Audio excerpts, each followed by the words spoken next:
ಶರದಿಂದುವಿಕಾಸಿಮಂದಹಾಸಾಂ ಸ್ಫುರದಿಂದೀವರಲೋಚನಾಭಿರಾಮಾಂ ಅರವಿಂದಸಮಾನಸುಂದರಾಸ್ಯಾಂ ಅರವಿಂದಾಸನಸುಂದರೀಮುಪಾಸೆ ಶ್ರುತಿಸ್ಮೃತಿಪುರಾಣಾನಾಂ ಆಲಯಂ ಕರುಣಾಲಯಂ ನಮಾಮಿ ಭಗವತ್ಪಾದಶಂಕರಂ ಲೋಕಶಂಕರಂ. ಗುರುರ್ಬ್ರಹ್ಮ ಗುರುರ್ವಿಷ್ಣುಃ ಗುರುರ್ದೇವೋ ಮಹೇಶ್ವರಃ ಗುರುಃ ಸಾಕ್ಷಾತ್ ಪರಬ್ರಹ್ಮ ತಸ್ಮೈ ಶ್ರೀ ಗುರವೇ ನಮಃ. ನಮಸ್ಸಭಾಯಿ.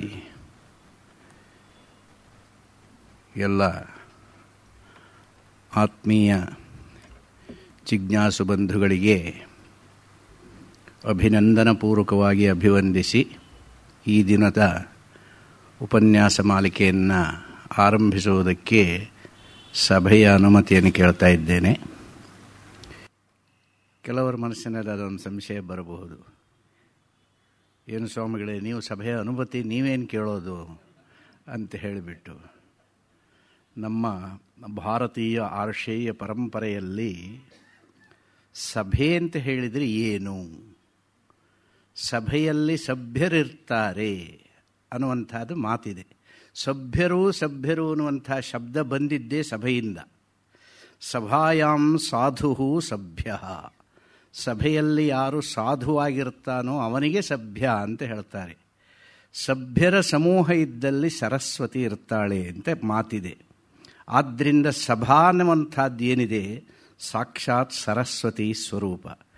ಆ ಸರಸ್ವತಿಗೆ ನಾನು ವಂದನೆ ಮಾಡೋದಾಗಲಿ ಸರಸ್ವತಿಯ ಅನುಮತಿಯನ್ನು ಕೇಳೋದ್ರಲ್ಲಾಗಲಿ ತಪ್ಪಿಲ್ಲ ತಾನೆ. ಆದ್ದರಿಂದ ಸಭೆಯ ಅನುಮತಿಯನ್ನು ನಾನು ಕೇಳ್ತಾ ಇದ್ದೇನೆ. ಇರಲಿ, ಪ್ರಕೃತದಲ್ಲಿ ಈ ದಿವಸ ಸಾಧ್ಯವಾದಷ್ಟು ಮಟ್ಟಿಗೆ ಇನ್ನು ಉಳಿದ 4 ದಿವಸದಲ್ಲಿ ಕಠೋಪನಿಷತ್ತಿನ ಉಳಿದ ಭಾಗವನ್ನು ಸಮಾಪ್ತಿ ಮಾಡುವುದಕ್ಕೆ ಪ್ರಯತ್ನವನ್ನಂತೂ ಪಡ್ತೇನೆ. ಅದು ಮುಕ್ತಾಯವಾಗಿಯೇ ಬಿಡುತ್ತೆ ಅಂತ ಹೇಳಲಾರೆ, ಆಗಲೂಬಹುದು, ಆಗದೆ ಉಳಿಯಲೂಬಹುದು.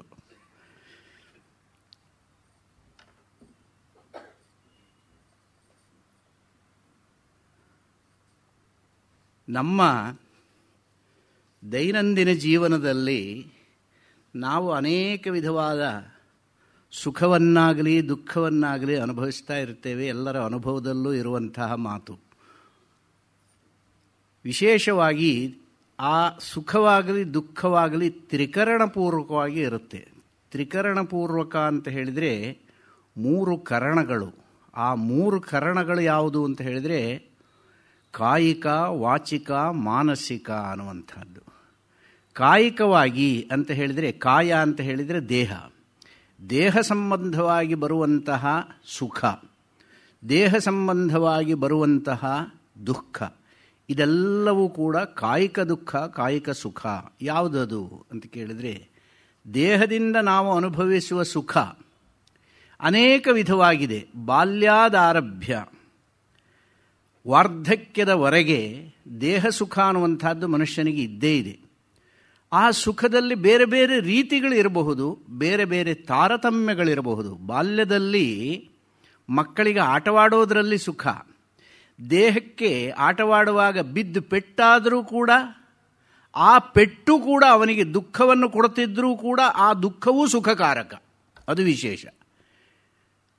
ಅಂದರೆ ದುಃಖ ಸಹಿತವಾದ ಸುಖವೂ ಬೇಕಾಗುತ್ತೆ. ಅದು ಶಾರೀರಿಕವಾಗಿ ಆ ಒಂದು ಬಾಲ್ಯದಲ್ಲಿ ಆಟಪಾಠಾದಿಗಳಲ್ಲಿ ಬರುವಂತಹ ಸುಖ, ಯೌವನದಲ್ಲಿ ವೈಷಯಿಕ ಸುಖ, ಪತ್ನಿ ಪುತ್ರಾದಿಗಳ ಸುಖ, ರಾಜ್ಯಭೋಗ ಅಧಿಕಾರಾದಿಗಳ ಸುಖ, ಹಾಗೆ ವಾರ್ಧಕ್ಯದಲ್ಲಿ ಆಧ್ಯಾತ್ಮಿಕ ಚಿಂತನೆಯ ಸುಖ.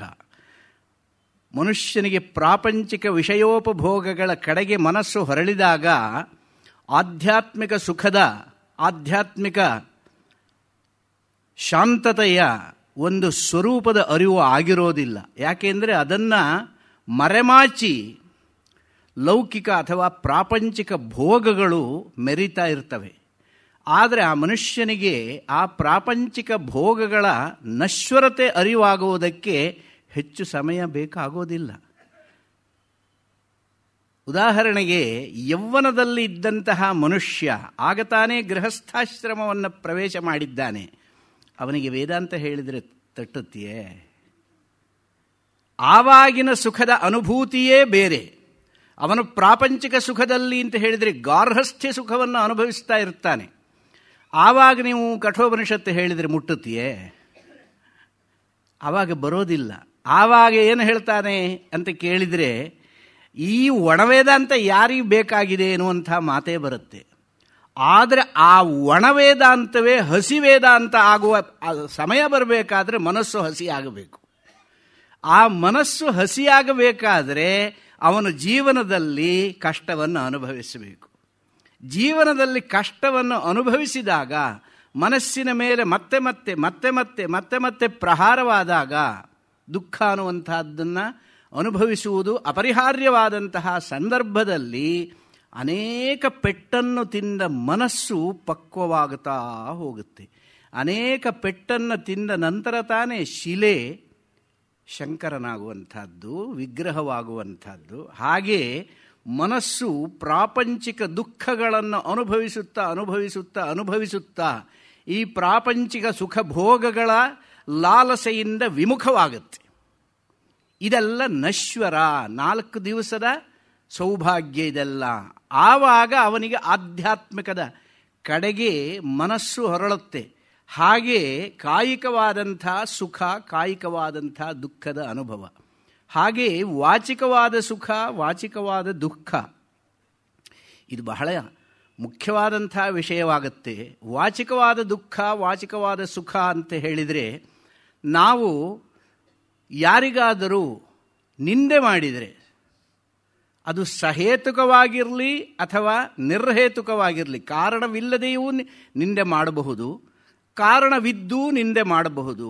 ಆದರೆ ನಿಂದಿತನಾದ ವ್ಯಕ್ತಿ ಅದರಿಂದ ದುಃಖವನ್ನು ಅನುಭವಿಸ್ತಾನೆ. ಆ ದುಃಖವನ್ನು ಅನುಭವಿಸುವಂತಹ ವ್ಯಕ್ತಿ ಮನಸ್ಸಿನಲ್ಲಿ ಎಷ್ಟು ನೊಂದುಕೊಂಡಿರುತ್ತಾನೋ ಅದಕ್ಕೆ ಕಾರಣ ಈ ವ್ಯಕ್ತಿ ಆಗಿರುತ್ತಾನೆ ಅಂತ ಆದಾಗ, ಇವನು ಆ ಮಾಡಿರುವಂತಹ ಇನ್ನೊಬ್ಬನಿಗೆ ದುಃಖವನ್ನು ಉಂಟು ಮಾಡಿರುವ ಪಾಪಕ್ಕಾಗಿ ಇವನು ಆ ಪರಿಣಾಮವನ್ನು ಅನುಭವಿಸಲೇಬೇಕು ಜೀವನದಲ್ಲಿ. ಅದಕ್ಕಾಗಿಯೇ ಮನಸ್ಸಿನಲ್ಲಿ ನಾವು ಮಾತಿನಲ್ಲಿ ಯಾರನ್ನೂ ನಿಂದಿಸಬಾರದು. ಯಾರನ್ನಾದರೂ ನಿಂದಿಸಿದರೆ ಏನಾಯಿತು ಅಂತ ಕೇಳಿದರೆ, ನೀವು ಇವತ್ತು ಯಾರನ್ನು ನಿಂದಿಸ್ತೀರಿ ಅದು ನಿಮ್ಮ ಅಕೌಂಟಲ್ಲಿ ಡಿಪಾಸಿಟ್ ಆಗಿ ಉಳ್ಕೊಳ್ಳುತ್ತೆ. ನಾಳೆ ಯಾರದ್ದೋ ಒಂದು ಕಾರಣದಿಂದ, ಯಾವುದೋ ಒಂದು ನಿಮಿತ್ತದಿಂದ ನಾವು ಆ ರೀತಿಯಾದಂತಹ ವಾಚಿಕವಾದ ನಿಂದನೆಗೆ ಒಳಗಾಗಬೇಕಾಗುತ್ತೆ. ನಾವು ಎಷ್ಟೋ ಸಾರಿ ಅಂದ್ಕೊಳ್ಳೋದುಂಟು, ನಾನು ಎಷ್ಟೆಲ್ಲ ಉಪಕಾರ ಮಾಡಿದ್ದೆ ಆ ಮನುಷ್ಯನಿಗೆ, ಆದರೆ ಅವನು ಇಂಥ ಮಾತಾಡಿಬಿಟ್ಟ. ಹೇಳ್ತೀರೋ ಇಲ್ವೋ? ಪ್ರತಿಯೊಬ್ಬರಿಗೂ ಅನುಭವವಾಗಿರುತ್ತೆ. ಇಂಥ ಮಾತಾಡಿಬಿಟ್ಟ ಅವನು ಅಂತ ಹೇಳಿದರೆ, ಯಾಕೆ ಆಡಿಬಿಟ್ಟ? ವಿನಾಕಾರಣ ಆಡೋದಿಲ್ಲ ಅವನು. ಇವನು ಕಾರಣವನ್ನು ಮಾಡಿ ಇಟ್ಟಿದ್ದ ಹಿಂದೆ. ಏನು, ಯಾರನ್ನೋ ನಿಂದಿಸಿದ್ದ, ಅವರಿಗೆ ಆ ನಿಂದನೆಯಿಂದ ನೊಂದಿರುವಂತಹ ಮನಸ್ಸು ಆಗಿತ್ತು. ಅದರಿಂದ ಇವನಿಗೆ ಪಾಪ ಸಂಸ್ಪರ್ಶವಾಗಿತ್ತು. ಅದರ ಪರಿಣಾಮವಾಗಿ ಇವನು ಈಗ ನಿಂದಿತವಾದಂತಹ ಮಾತನ್ನು ಕೇಳಬೇಕಾಗಿ ಬಂತು. ಅದು ವಾಚಿಕವಾದಂತಹ ದುಃಖ. ಇನ್ನು ವಾಚಿಕವಾದಂತಹ ಸುಖ ಅಂತ ಹೇಳಿದರೆ, ಯಾರನ್ನಾದರೂ ಕುರಿತು ಒಳ್ಳೆಯ ಪ್ರಶಂಸಾ ವಾಕ್ಯಗಳನ್ನು ಹೇಳ್ತಾ ಇದ್ದರೆ ಹೊಗಳಿಕೆ ಯಾರಿಗೆ ಇಷ್ಟವಾಗೋದಿಲ್ಲ? ನೀನೇ ಇಂದ್ರ ಚಂದ್ರ ಅಂತ ಹೇಳಿಬಿಟ್ರೆ ಎಲ್ಲರೂ ಉಬ್ಬಿ ಹೋಗ್ತಾರೆ. ಹೊಗಳಿಕೆಗೆ ಉಬ್ಬದ ಮನುಷ್ಯನಿಲ್ಲ, ತೆಗಳಿಕೆಗೆ ಕುಗ್ಗದ ಮನುಷ್ಯನಿಲ್ಲ. ಆದರೆ ಇವೆರಡಕ್ಕೂ ಕೂಡ ಯಾವ ವಿಧವಾದಂಥ ಮನೋವಿಕಾರವನ್ನು ಪಡೆಯದಂತಹ ಮನುಷ್ಯ ಇದ್ದರೆ ಅವನೇ ಸ್ಥಿತಪ್ರಜ್ಞ, ಅವನೇ ಜೀವನ್ಮುಕ್ತ. ಹೊಗಳಿಕೆಗೆ ಹಿಗ್ಗದೆ, ತೆಗಳಿಕೆಗೆ ಕುಗ್ಗದೆ ಸಮಸ್ಥಿತಿಯಲ್ಲಿ ಇರುವಂತಹ ವ್ಯಕ್ತಿ ಯಾರಿತ್ತಾನೋ, ದುಃಖೇಶ್ವನುದ್ವಿಗ್ನಮನ ಸುಖೇಶು ವಿಗತಸ್ಪೃಹ ವೀತರಾಗ ಭಯಕ್ರೋಧ ಸ್ಥಿತಧೀರ್ಮುನಿರುಚ್ಯತೆ ಅಂತ ಶ್ರೀಕೃಷ್ಣ ಪರಮಾತ್ಮ ಭಗವದ್ಗೀತೆಯಲ್ಲಿ ಹೇಳಿದ್ದಾನೆ. ದುಃಖ ಬಂದಾಗ ಕುಗ್ಗದೆ, ಸುಖ ಬಂದಾಗ ಹಿಗ್ಗದೆ ಇರುವಂತಹ ಸಮಸ್ಥಿತಿಯನ್ನು ಕಾಯ್ದುಕೊಳ್ಳುವಂತಹ ಮನುಷ್ಯನೇ ಸ್ಥಿತಪ್ರಜ್ಞ, ಜೀವನ್ಮುಕ್ತ. ಇದು ವಾಚಿಕವಾಗಿ. ಇನ್ನು ಮಾನಸಿಕವಾಗಿ ಇದು ಬಹಳ ಗಹನವಾದದ್ದು.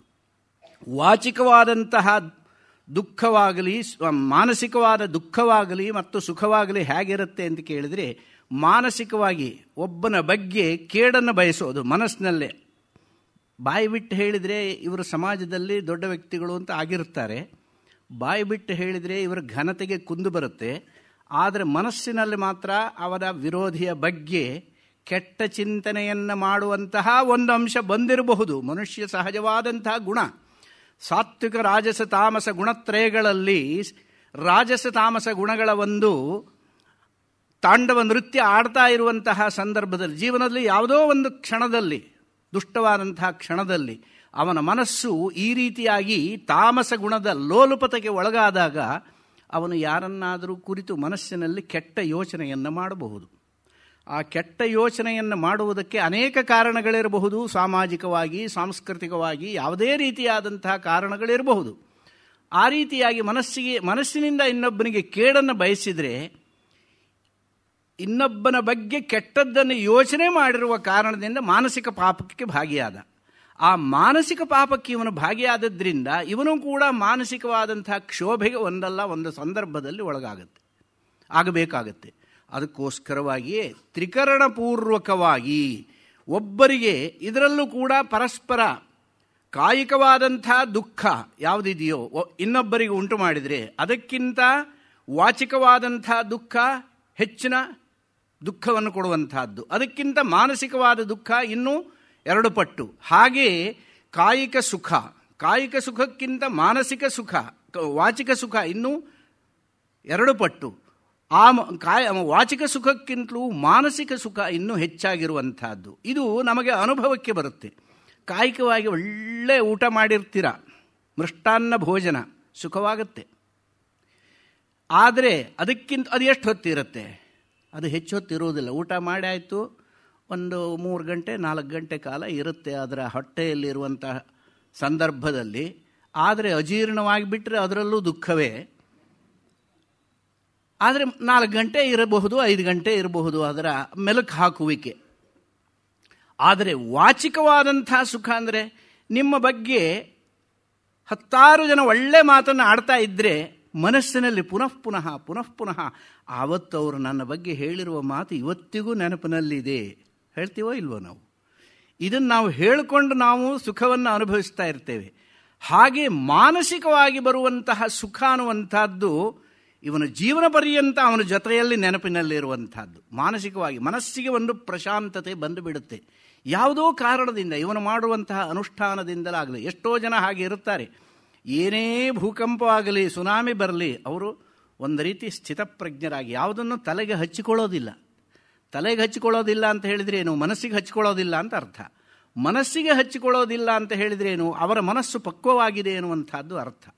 ಆ ರೀತಿಯಾಗಿ ತ್ರಿಕರಣಪೂರ್ವಕವಾಗಿ ನಾವು ಇನ್ನೊಬ್ಬರಿಗೆ ದುಃಖವನ್ನು ಉಂಟು ಮಾಡಿದರೆ ನಾವು ಅದೇ ರೀತಿಯಾಗಿ ತ್ರಿಕರಣಪೂರ್ವಕವಾಗಿ ದುಃಖವನ್ನು ಅನುಭವಿಸಬೇಕಾಗತ್ತೆ. ಇನ್ನೊಬ್ಬರಿಗೆ ತ್ರಿಕರಣಪೂರ್ವಕವಾಗಿ ಸುಖವನ್ನು ಉಂಟು ಮಾಡಿದರೆ ನಮಗೂ ತ್ರಿಕರಣಪೂರ್ವಕವಾಗಿ ಅದೇ ಸುಖ ಅನ್ನುವಂತಹದ್ದು ಬರುತ್ತೆ. ಯಾರೇ ಆಗಲಿ, ಇನ್ನೊಬ್ಬರಿಗೆ ಮಾಡಿರುವಂತಹ ಉಪಕಾರವಾಗಲಿ, ಇನ್ನೊಬ್ಬರಿಗೆ ಮಾಡಿರುವಂತಹ ಅಪಕಾರವಾಗಲಿ, ಅಂದರೆ ಸುಖಕ್ಕೆ ಕಾರಣವಾದಂತಹ ಕರ್ಮವನ್ನು ಮಾಡಿದ್ದಾಗಲಿ, ದುಃಖಕ್ಕೆ ಕಾರಣವಾಗುವಂತಹ ಕಾರ್ಯವನ್ನು ಮಾಡಿದ್ದಾಗಲಿ, ಅದರ ಫಲವನ್ನು ಅವರು ಅನುಭವಿಸದೇ ಹೋಗುವುದಕ್ಕೆ ಸಾಧ್ಯವೇ ಇಲ್ಲ. ಇದು ನಿಶ್ಚಿತವಾದ. ಅದಕ್ಕೋಸ್ಕರವಾಗಿಯೇ ಕರ್ಮದ ಫಲಕ್ಕೆ ಋತ ಅಂತ ಹೇಳ್ತಾರೆ. ಋತ ಅಂತ ಹೇಳಿದರೆ ಸತ್ಯ. ಕರ್ಮ ಫಲ ಅನ್ನುವಂಥದ್ದನ್ನು ನಾವು ಯಾವುದೇ ಕಾರಣದಿಂದ ತಪ್ಪಿಸಿಕೊಳ್ಳುವುದಕ್ಕೆ ಸಾಧ್ಯವಿಲ್ಲ. ಅವಶ್ಯಂ ಅನುಭೋಕ್ತವ್ಯಂ ಕೃತಂ ಕರ್ಮ ಶುಭಾಶುಭಂ ನಾಭುಕ್ತಂ ಕ್ಷೀಯತೆ ಕರ್ಮ ಕಲ್ಪಕೋಟಿ ಶತೈರಪಿ ಅಂತ ಹೇಳ್ತಾರೆ. ನಾವು ಮಾಡಿರುವಂತಹ ಕರ್ಮದ ಫಲ ಏನೇನಿದೆಯೋ ಅದಷ್ಟನ್ನೂ ನಾವು ಅನುಭವಿಸಿಯೇ ತೀರಬೇಕು. ಈ ಜನ್ಮದಲ್ಲೇ ಅನುಭವಿಸ್ತೀವಿ ಅಂತೇನಿಲ್ಲ, ಅನೇಕ ಜನ್ಮಗಳಲ್ಲಿ ನಾವು ಅನುಭವಿಸಬೇಕಾಗುತ್ತೆ. ಹಾಗೆಯೇ ನಾಭುಕ್ತಂ ಕ್ಷೀಯತೆ ಕರ್ಮ ಕಲ್ಪಕೋಟಿ ಶತೈರಪಿ, ಮಾಡಿರುವ ಕರ್ಮದ ಫಲ ಒಂದು ಕಲ್ಪವಲ್ಲ, ಆ ಕಲ್ಪಕೋಟಿಗಳು 100 ಕಳೆದರೂ ಕರ್ಮದ ಫಲ ಸವಿಯೋದಿಲ್ಲ ಅಂತ ಹೇಳ್ತಾರೆ. ಅಂದರೆ ನಾವು ಕರ್ಮ ಮಾಡುವಾಗ ತ್ರಿಕರಣಪೂರ್ವಕವಾಗಿ ಮಾಡುವ ಕರ್ಮಗಳು, ಪಾಪಕರ್ಮವಾಗಲಿ ಪುಣ್ಯಕರ್ಮವಾಗಲಿ, ನಾವು ಎಷ್ಟು ಜಾಗೃತರಾಗಿರಬೇಕು. ಏನು ಮಾಡಿದರೂ ಕೂಡ ನಮ್ಮ ಖಾತೆಯಲ್ಲಿ ಅದು ರಿಜಿಸ್ಟರ್ ಆಗ್ತಾ ಇರುತ್ತೆ, ನೋಂದಣಿ ಆಗ್ತಾ ಇರುತ್ತೆ, ಅಲ್ಲಿ ಸೇರ್ಕೊಳ್ತಾ ಇರುತ್ತೆ, ಡಿಪಾಸಿಟ್ ಆಗ್ತಾ ಇರುತ್ತೆ. ಏನು ಮಾಡಿದ ಇವನು ತ್ರಿಕರಣಪೂರ್ವಕವಾಗಿ ಮಾಡಿರುವ ಕರ್ಮ ಅಷ್ಟು ಅಲ್ಲಿ ಇರ್ತಾ ಇರುತ್ತೆ. ಅಷ್ಟನ್ನು ಅವನು ನೋಡ್ತಾ ಇರ್ತಾನೆ. ಸಮಯದಲ್ಲಿ ಅವನು ಫಲವನ್ನು ಕೊಡುವವನು, ಕಾಲದೇಶಾದಿಗಳ ನಿರ್ಣಯವನ್ನು ಮಾಡುವವನು ಭಗವಂತ. ಯಾವ ಕಾಲದಲ್ಲಿ ಇವನು ಯಾವ ದೇಶದಲ್ಲಿ ಯಾವ ರೀತಿಯಲ್ಲಿ ಈ ಫಲವನ್ನು ಅನುಭವಿಸಬೇಕು ಅಂತ ಕೊಡುವವನು ಭಗವಂತ. ಆದ್ದರಿಂದ ಅವನು ಕೊಡುವಂತಹ ಫಲ ಏನಿದೆಯೋ ಅದನ್ನು ಅನುಭವಿಸೋದು ಅಷ್ಟು ಮಾತ್ರ ನಮ್ಮ ಕೆಲಸ. ಕರ್ಮದ ಫಲ ನಾಶವಾಗುವುದು ಎರಡೇ ವಿಧವಾದ ಕಾರಣದಿಂದ. ಒಂದು ಅನುಭೋಗದಿಂದ, ಭೋಗವನ್ನು ಆ ಕರ್ಮದ ಫಲವನ್ನು ಅನುಭವಿಸುವುದರಿಂದ ಕಳೆದುಕೊಳ್ಳಲಿಕ್ಕೆ ಸಾಧ್ಯ, ಅಥವಾ ಜ್ಞಾನ ಬಂದರೆ ಮಾತ್ರ. ಜ್ಞಾನಾಗ್ನಿ ಸರ್ವಕರ್ಮಾಣಿ ಭಸ್ಮಸಾತ್ ಕುರುತೆ ಅರ್ಜುನ ಅಂತ ಗೀತೆಯಲ್ಲಿ ಹೇಳಿದ್ದಾನೆ. ಜ್ಞಾನವೆಂಬ ಅಗ್ನಿಯಲ್ಲಿ ಕರ್ಮಗಳೆಲ್ಲ ನಾಶವಾಗಿ ಹೋಗ್ತವೆ. ಕರ್ಮಗಳು ನಾಶವಾಗುವುದು ಭಸ್ಮಸಾತ್ ಕುರುತೆ, ಭಸ್ಮೀಭೂತವಾಗುತ್ತೆ ಅಂದರೆ ಕಟ್ಟಿಗೆ ಭಸ್ಮವಾದ ಹಾಗೆ ಕರ್ಮ ಭಸ್ಮವಾಗುತ್ತೆ ಅಂತ ಅರ್ಥವೇ. ಏನು ಅದರ ಅಭಿಪ್ರಾಯ ಅಂತ ಕೇಳಿದರೆ, ಕರ್ಮ ಮಾಡಿದ್ದಕ್ಕೆ ಫಲ ಅನ್ನುವಂಥದ್ದು ನಿಶ್ಚಿತ ತಾನೇ. ಆದರೆ ಬ್ರಹ್ಮಜ್ಞಾನ ಉತ್ಪನ್ನವಾಯಿತು ಅಂತ ಹೇಳಿದರೆ ಆ ಕರ್ಮಗಳೆಲ್ಲ ತನ್ನ ಫಲವನ್ನು ಕೊಡದೇ ಇರ್ತಾವೆ ಅಂತ ಅಷ್ಟೇ ಅರ್ಥ. ಅವುಗಳಿಗೆ ಆ ಸಾಮರ್ಥ್ಯವಿಲ್ಲ. ಅದೇ ಭಸ್ಮಸಾತ್ ಕುರುತೆ ಅರ್ಜುನ. ಈ ರೀತಿಯಾಗಿ ತ್ರಿಕರಣಪೂರ್ವಕವಾಗಿ ಇರುವಂತಹದ್ದು ಈ ಶರೀರ. ಇದಕ್ಕೆ ಭೋಗಾಯತನ ಅಂತ ನಾವು ಹೇಳ್ತೇವೆ. ಭೋಗಾಯತನ ಅಂತ ಹೇಳಿದರೆ ಭೋಗಕ್ಕೆ ಆಯತನ. ಆಯತನ ಅಂದರೆ ಆಶ್ರಯ. ನಮಗೆ ಭೋಗವನ್ನು ಅನುಭವಿಸಬೇಕಾದ್ರೆ ಅದು ಸುಖ ಭೋಗವಾಗಬಹುದು, ದುಃಖ ಎರಡೂ ಭೋಗವೇ. ಸುಖದ ಅನುಭವ ಅಥವಾ ದುಃಖದ ಅನುಭವ ಆಗಬೇಕಾದ್ರೆ ಈ ಶರೀರ ಇರಬೇಕು. ಶರೀರ ಇಲ್ಲದೆ ಹೋದರೆ ಸುಖಾನುಭೂತಿಯೂ ಇಲ್ಲ, ದುಃಖಾನುಭೂತಿಯೂ ಇಲ್ಲ. ಅದಕ್ಕೆ ನೋಡಿ, ಎಷ್ಟೋ ಜನ ಪಿಶಾಚ ರೂಪದಲ್ಲಿದ್ದಾರೆ ಅಂತ ಹೇಳಿದರೆ, ಪಿಶಾಚ ರೂಪದಲ್ಲಿದ್ದವರಿಗೆ ಭೋಗ ಅನ್ನುವಂಥದ್ದು ಇರೋದಿಲ್ಲ, ದುಃಖ ಮಾತ್ರ ಇರುತ್ತೆ ಅವರಿಗೆ. ಅಂದರೆ ದುಃಖಾನುಭೂತಿ ಕರ್ಮಜನ್ಯ ದುಃಖವಲ್ಲ, ಅವರಿಗೆ ಸುಖವಾಗಲಿ ದುಃಖವಾಗಲಿ ಅನುಭವಿಸಬೇಕು ಅಂತಾದರೆ ಒಂದು ಶರೀರ ಇರಬೇಕು. ವಾಯುರೂಪದಲ್ಲಿರುವಂತಹದ್ದು ಪಿಶಾಚ ಸ್ವರೂಪ ಅಂತ ಹೇಳ್ತಾರೆ. ಅದಕ್ಕೋಸ್ಕರವಾಗಿ ಯಾರಿಗಾದರೂ ಅವನಿಗೆ ಪಿಶಾಚಗ್ರಸ್ತ, ಪಿಶಾಚಿ ಹಿಡ್ಕೊಂಡು ಬಿಟ್ಟಿದೆ, ಅವನಿಗೆ ದೆವ್ವ ಹಿಡ್ಕೊಂಡಿದೆ, ದೆವ್ವವನ್ನು ಬಿಡಿಸಬೇಕು, ಈ ರೀತಿಯಾಗೆಲ್ಲ ಮಾತು ಬರುವಂಥದ್ದು ಏನಿದೆ ಅಂದರೆ, ಆ ಒಂದು ವಾಯು ಶರೀರದಲ್ಲಿ ಇದ್ದಾಗ ಭೋಗ ಅನ್ನುವಂಥದ್ದು ಆಗೋದಿಲ್ಲ. ಅದಕ್ಕೋಸ್ಕರವಾಗಿ ಭೋಗಕ್ಕೆ ಬೇಕಾಗುವಂತಹದ್ದು ಒಂದು ಶರೀರ ಇರಲೇಬೇಕು. ಅದು ಈ ಲೋಕದಲ್ಲಿ ಇದ್ದಾಗ ಪಾಂಚಭೌತಿಕ ಶರೀರ ನಾವು ಹೇಗೆ ಹೇಳ್ತೀವೋ, ಇದು ಸಮಸ್ತ ತ್ರಿಭುವನ ಅಂತ ಹೇಳಿ ಅಥವಾ ಚತುರ್ದಶ ಭುವನ ಅಂತ ಹೇಳಿ ಎಲ್ಲ ಭುವನಗಳಲ್ಲೂ ಕೂಡ ಸುಖವಾಗಲಿ ದುಃಖವಾಗಲಿ ಏನಿದೆಯೋ ಅವುಗಳನ್ನು ಅನುಭವಿಸಬೇಕಾದರೂ ಒಂದು ಶರೀರ ಇರಬೇಕು. ಒಂದು ಮಾತು ಹೇಳ್ತಾರೆ, ಕರ್ಮವನ್ನು ಮಾಡಿ ಈ ಶರೀರದಲ್ಲಿ ಈ ಲೋಕದಲ್ಲಿ ಅನುಭವಿಸುವ ಕರ್ಮಫಲವನ್ನೆಲ್ಲ ಅನುಭವಿಸಿ ನಂತರದಲ್ಲಿ ಆಯಸ್ಸು ಪೂರ್ತಿ ಸವೆದ ನಂತರ ಈ ಶರೀರವನ್ನು ಬಿಟ್ಟು ಬಿಡ್ತಾನೆ ಮನುಷ್ಯ. ಬಿಟ್ಟವನು ಅಕಸ್ಮಾತ್ತಾಗಿ, ಅಕಸ್ಮಾತ್ ಅಲ್ಲ ಕಸ್ಮಾತ್, ಅಕಸ್ಮಾತ್ ಅನ್ನೋ ಶಬ್ದಕ್ಕೆ ಏನರ್ಥ ಅಂದರೆ ಕಸ್ಮಾದಿತಿ ನಜ್ಞಾಯತೆ ಇತ್ಯಕಸ್ಮಾತ್, ಯಾವುದರಿಂದ ಆಯಿತು ಅಂತ ಗೊತ್ತಾಗದೇ ಇರುವಂತಹದ್ದಕ್ಕೆ ಅಕಸ್ಮಾತ್. ಈ ಆಕ್ಸಿಡೆಂಟ್ ಇರುತ್ತೆ, ಆಕಸ್ಮಿಕ ಅಂತ ಶಬ್ದವನ್ನು ಉಪಯೋಗಿಸ್ತಾರೆ. ಆಕಸ್ಮಿಕ ಅಂತ ಹೇಳಿದ್ರೆ ಏನು, ಯಾರಿಂದ ಆಯಿತು ಅನ್ನೋದು ನಿರ್ಣಯ ಮಾಡೋದಕ್ಕೆ, ಅವನು ತಪ್ಪೋ ಇವನು ತಪ್ಪೋ ನಿರ್ಣಯ ಮಾಡೋಕ್ಕಾಗಲ್ಲ. ಹಾಗಿದ್ರೇನೇ ಅದು ಆಕಸ್ಮಿಕ ಅಂತ ಅಲ್ಲಿ ಮಾತ್ರ ಆ ಶಬ್ದ ಹೇಳಬೇಕು, ಇಲ್ಲದೆ ಹೋದರೆ ಅಪಘಾತ ಅಂತ ಅಷ್ಟೇ ಹೇಳ್ಬೋದು. ಆಕಸ್ಮಿಕ ಅಂತ ಹೇಳಿದರೆ ನಿರ್ಣಯ ಮಾಡೋಕ್ಕಾಗಲ್ಲ. ಇಬ್ಬರು ಸರಿಯಾದ ರೀತಿಯಲ್ಲೇ ಸರಿಯಾದ ದಾರಿಯಲ್ಲೇ ಹೋಗ್ತಾ ಇದ್ದಾರೆ, ರೂಲ್ಸನ್ನು ಸರಿಯಾಗಿ ಪಾಲನೆ ಮಾಡ್ತಾ ಇದ್ದಾರೆ, ಆದರೂ ಕೂಡ ಯಾವುದೋ ಒಂದು ಕ್ಷಣದಲ್ಲಿ ಅಲ್ಲಿ ಅಪಘಾತ ನಡೆದು ಹೋಗಿದೆ, ಅದು ಆಕಸ್ಮಿಕ. ಒಬ್ಬ ರಾಂಗ್ ಸೈಡಲ್ಲಿ ಬಂದು ಗುದ್ದಿದ ಅಂತ ಹೇಳಿದರೆ ಅದು ಆಕಸ್ಮಿಕ ಅಲ್ಲ, ಅದು ಅಪಘಾತ. ಹಾಗೆಯೇ ಅಕಸ್ಮಾತ್ ಅನ್ನೋ ಶಬ್ದ ನಾವು ಹೇಳಬೇಕಾದ್ರೆ ಯಾವುದು ಕಾರಣ ಅಂತ ಗೊತ್ತೇ ಇಲ್ಲದೆ ಇದ್ದಾಗ ಅಕಸ್ಮಾತ್ ಅನ್ನೋ ಶಬ್ದ ಪ್ರಯೋಗ ಮಾಡಬೇಕು. ಕಾರಣ ಒಂದರಿಂದ ಉಂಟಾಗಿದೆ ಅಂದರೆ ಅದು ಅಕಸ್ಮಾತ್ ಅಲ್ಲ, ಕಸ್ಮಾಚ್ಚಿದಪಿ ಕಾರಣಾತ್ ಅಂತ ಹೇಳ್ತಾರೆ. ಯಾವುದೋ ಒಂದು ಕಾರಣದಿಂದ ಆಗಿದೆ. ಹಾಗೆಯೇ ನಾವು ಈ ಕಾರಣವನ್ನು ಇಟ್ಟುಕೊಂಡು ಸ್ವರ್ಗ ಸುಖವನ್ನು ಅನುಭವಿಸಬೇಕಾದ್ರೆ ಯಾವುದೋ ಒಂದು ಕರ್ಮ ಕಾರಣ, ಆ ಒಂದು ಸ್ವರ್ಗ ಸುಖವನ್ನು ಅನುಭವಿಸ್ತಾರೆ. ಹಾಗೆ ನರಕಕ್ಕೆ ಹೋದಂತಹ ಮನುಷ್ಯನಿಗೆ ಸ್ವರ್ಗ ಸುಖವನ್ನು ಅನುಭವಿಸಬೇಕಾದ್ರೆ ಆಯಾ ಸ್ವರ್ಗದಲ್ಲಿ ಆ ಭೋಗಕ್ಕೆ ಬೇಕಾಗುವಂತಹ ಒಂದು ಶರೀರ ನಿರ್ಮಾಣವಾಗುತ್ತೆ. ಅಲ್ಲಿ ಎಲ್ಲರಿಗೂ ಇದೊಂದು ಸಂಶಯ ಇರುತ್ತೆ, ಮನುಷ್ಯ ಮರಣ ಹೊಂದಿದ ನಂತರ ಬೇರೆ ಬೇರೆ ಲೋಕಕ್ಕೆ ಹೋಗ್ತಾನೆ, ಅಲ್ಲೆಲ್ಲ ಭೋಗವನ್ನು ಅನುಭವಿಸ್ತಾನೆ ಅಂತ. ಶರೀರ ಇಲ್ಲಿ ಬಿಟ್ಟು ಹೋಗಿರ್ತಾನಲ್ಲ, ಅಲ್ಲಿ ಹೇಗೆ ಭೋಗವನ್ನು ಅನುಭವಿಸ್ತಾನೆ ಅಂತ ಕೇಳಿದರೆ, ಹೋಗುವ ಜೀವ ಹೇಗೆ ಹೋಗ್ತಾನೆ, ಕೇವಲ 17 ಅವಯವಗಳಿಂದ ಕೂಡಿ ಹೋಗ್ತಾನೆ. ಯಾವುದು ಆ 17 ಅವಯವಗಳು ಅಂದರೆ ಪಂಚಪ್ರಾಣ ಮನೋಬುದ್ಧಿ ದಶೇಂದ್ರಿಯ ಸಮನ್ವಿತಂ ಅಪಂಚೀಕೃತ ಭೂತೋತ್ತಮ್ ಸೂಕ್ಷ್ಮಾಂಗಂ ಭೋಗ ಸಾಧನಂ ಅಂತ ಹೇಳ್ತಾರೆ. ಪಂಚಪ್ರಾಣಗಳು, ಪ್ರಾಣಾಪಾನ ವ್ಯಾನ ಉದಾನ ಸಮಾನ, ಈ ಪಂಚಪ್ರಾಣಗಳು. ಮನೋಬುದ್ಧಿ, ಮನಸ್ಸು ಬುದ್ಧಿ 7 ಆಯಿತು. ದಶ ಇಂದ್ರಿಯಗಳು, 10 ಇಂದ್ರಿಯಗಳು, ಒಟ್ಟು 17 ಅಂಗಗಳಾಯಿತು ತಾನೆ. ಈ 17 ಅಂಗಗಳ ಜೊತೆಯಲ್ಲಿ ಈ ಚೈತನ್ಯ ಹೋಗುವಂಥದ್ದು. ಅದನ್ನೇ ಸೂಕ್ಷ್ಮ ಶರೀರ, ಲಿಂಗ ಶರೀರ ಅಂತ. ಈ ಲಿಂಗ ಶರೀರ ಆ ಲೋಕಕ್ಕೆ ಹೋಗುತ್ತೆ. ಆ ಲೋಕಕ್ಕೆ ಹೋದಾಗ ಸ್ವರ್ಗಕ್ಕೆ, ಇಂದ್ರನ ಅಮರಾವತಿಗೆ ಹೋಯ್ತು ಅಂತ ಇಟ್ಟುಕೊಳ್ಳಿ. ಹೋದಾಗ ಅಲ್ಲಿ ಭೋಗವನ್ನು ಅನುಭವಿಸೋದು ಹೇಗೆ? ಈ 17 ಅಂಗಗಳಿಂದ ಅನುಭವಿಸೋದಕ್ಕಾಗಲ್ಲ. ಈ 17 ಅಂಗಗಳು ಯದ್ಯಪಿ ಸಾಧನೆಗಳಾದರೂ ಕೂಡ ಆ ಸಾಧನೆಗಳನ್ನು ಅವುಗಳಿಗೆ ಆಶ್ರಯ ಒಂದು ಬೇಕು. ಆ ಸಾಧನೆಗಳಿಗೆ ಆಶ್ರಯವೇ ಶರೀರ. ಆ ಶರೀರ ಅಲ್ಲಿ ಭೋಗ ಶರೀರ ಅಂತ ಒಂದು ಬರುತ್ತೆ. ಸ್ವರ್ಗದಲ್ಲೂ ಒಂದು ಭೋಗ ಶರೀರವನ್ನು ಕೊಡ್ತಾನೆ. ಹಾಗೆ ನರಕದಲ್ಲೂ ಕೂಡ ದುಃಖವನ್ನು ಅನುಭವಿಸಬೇಕು.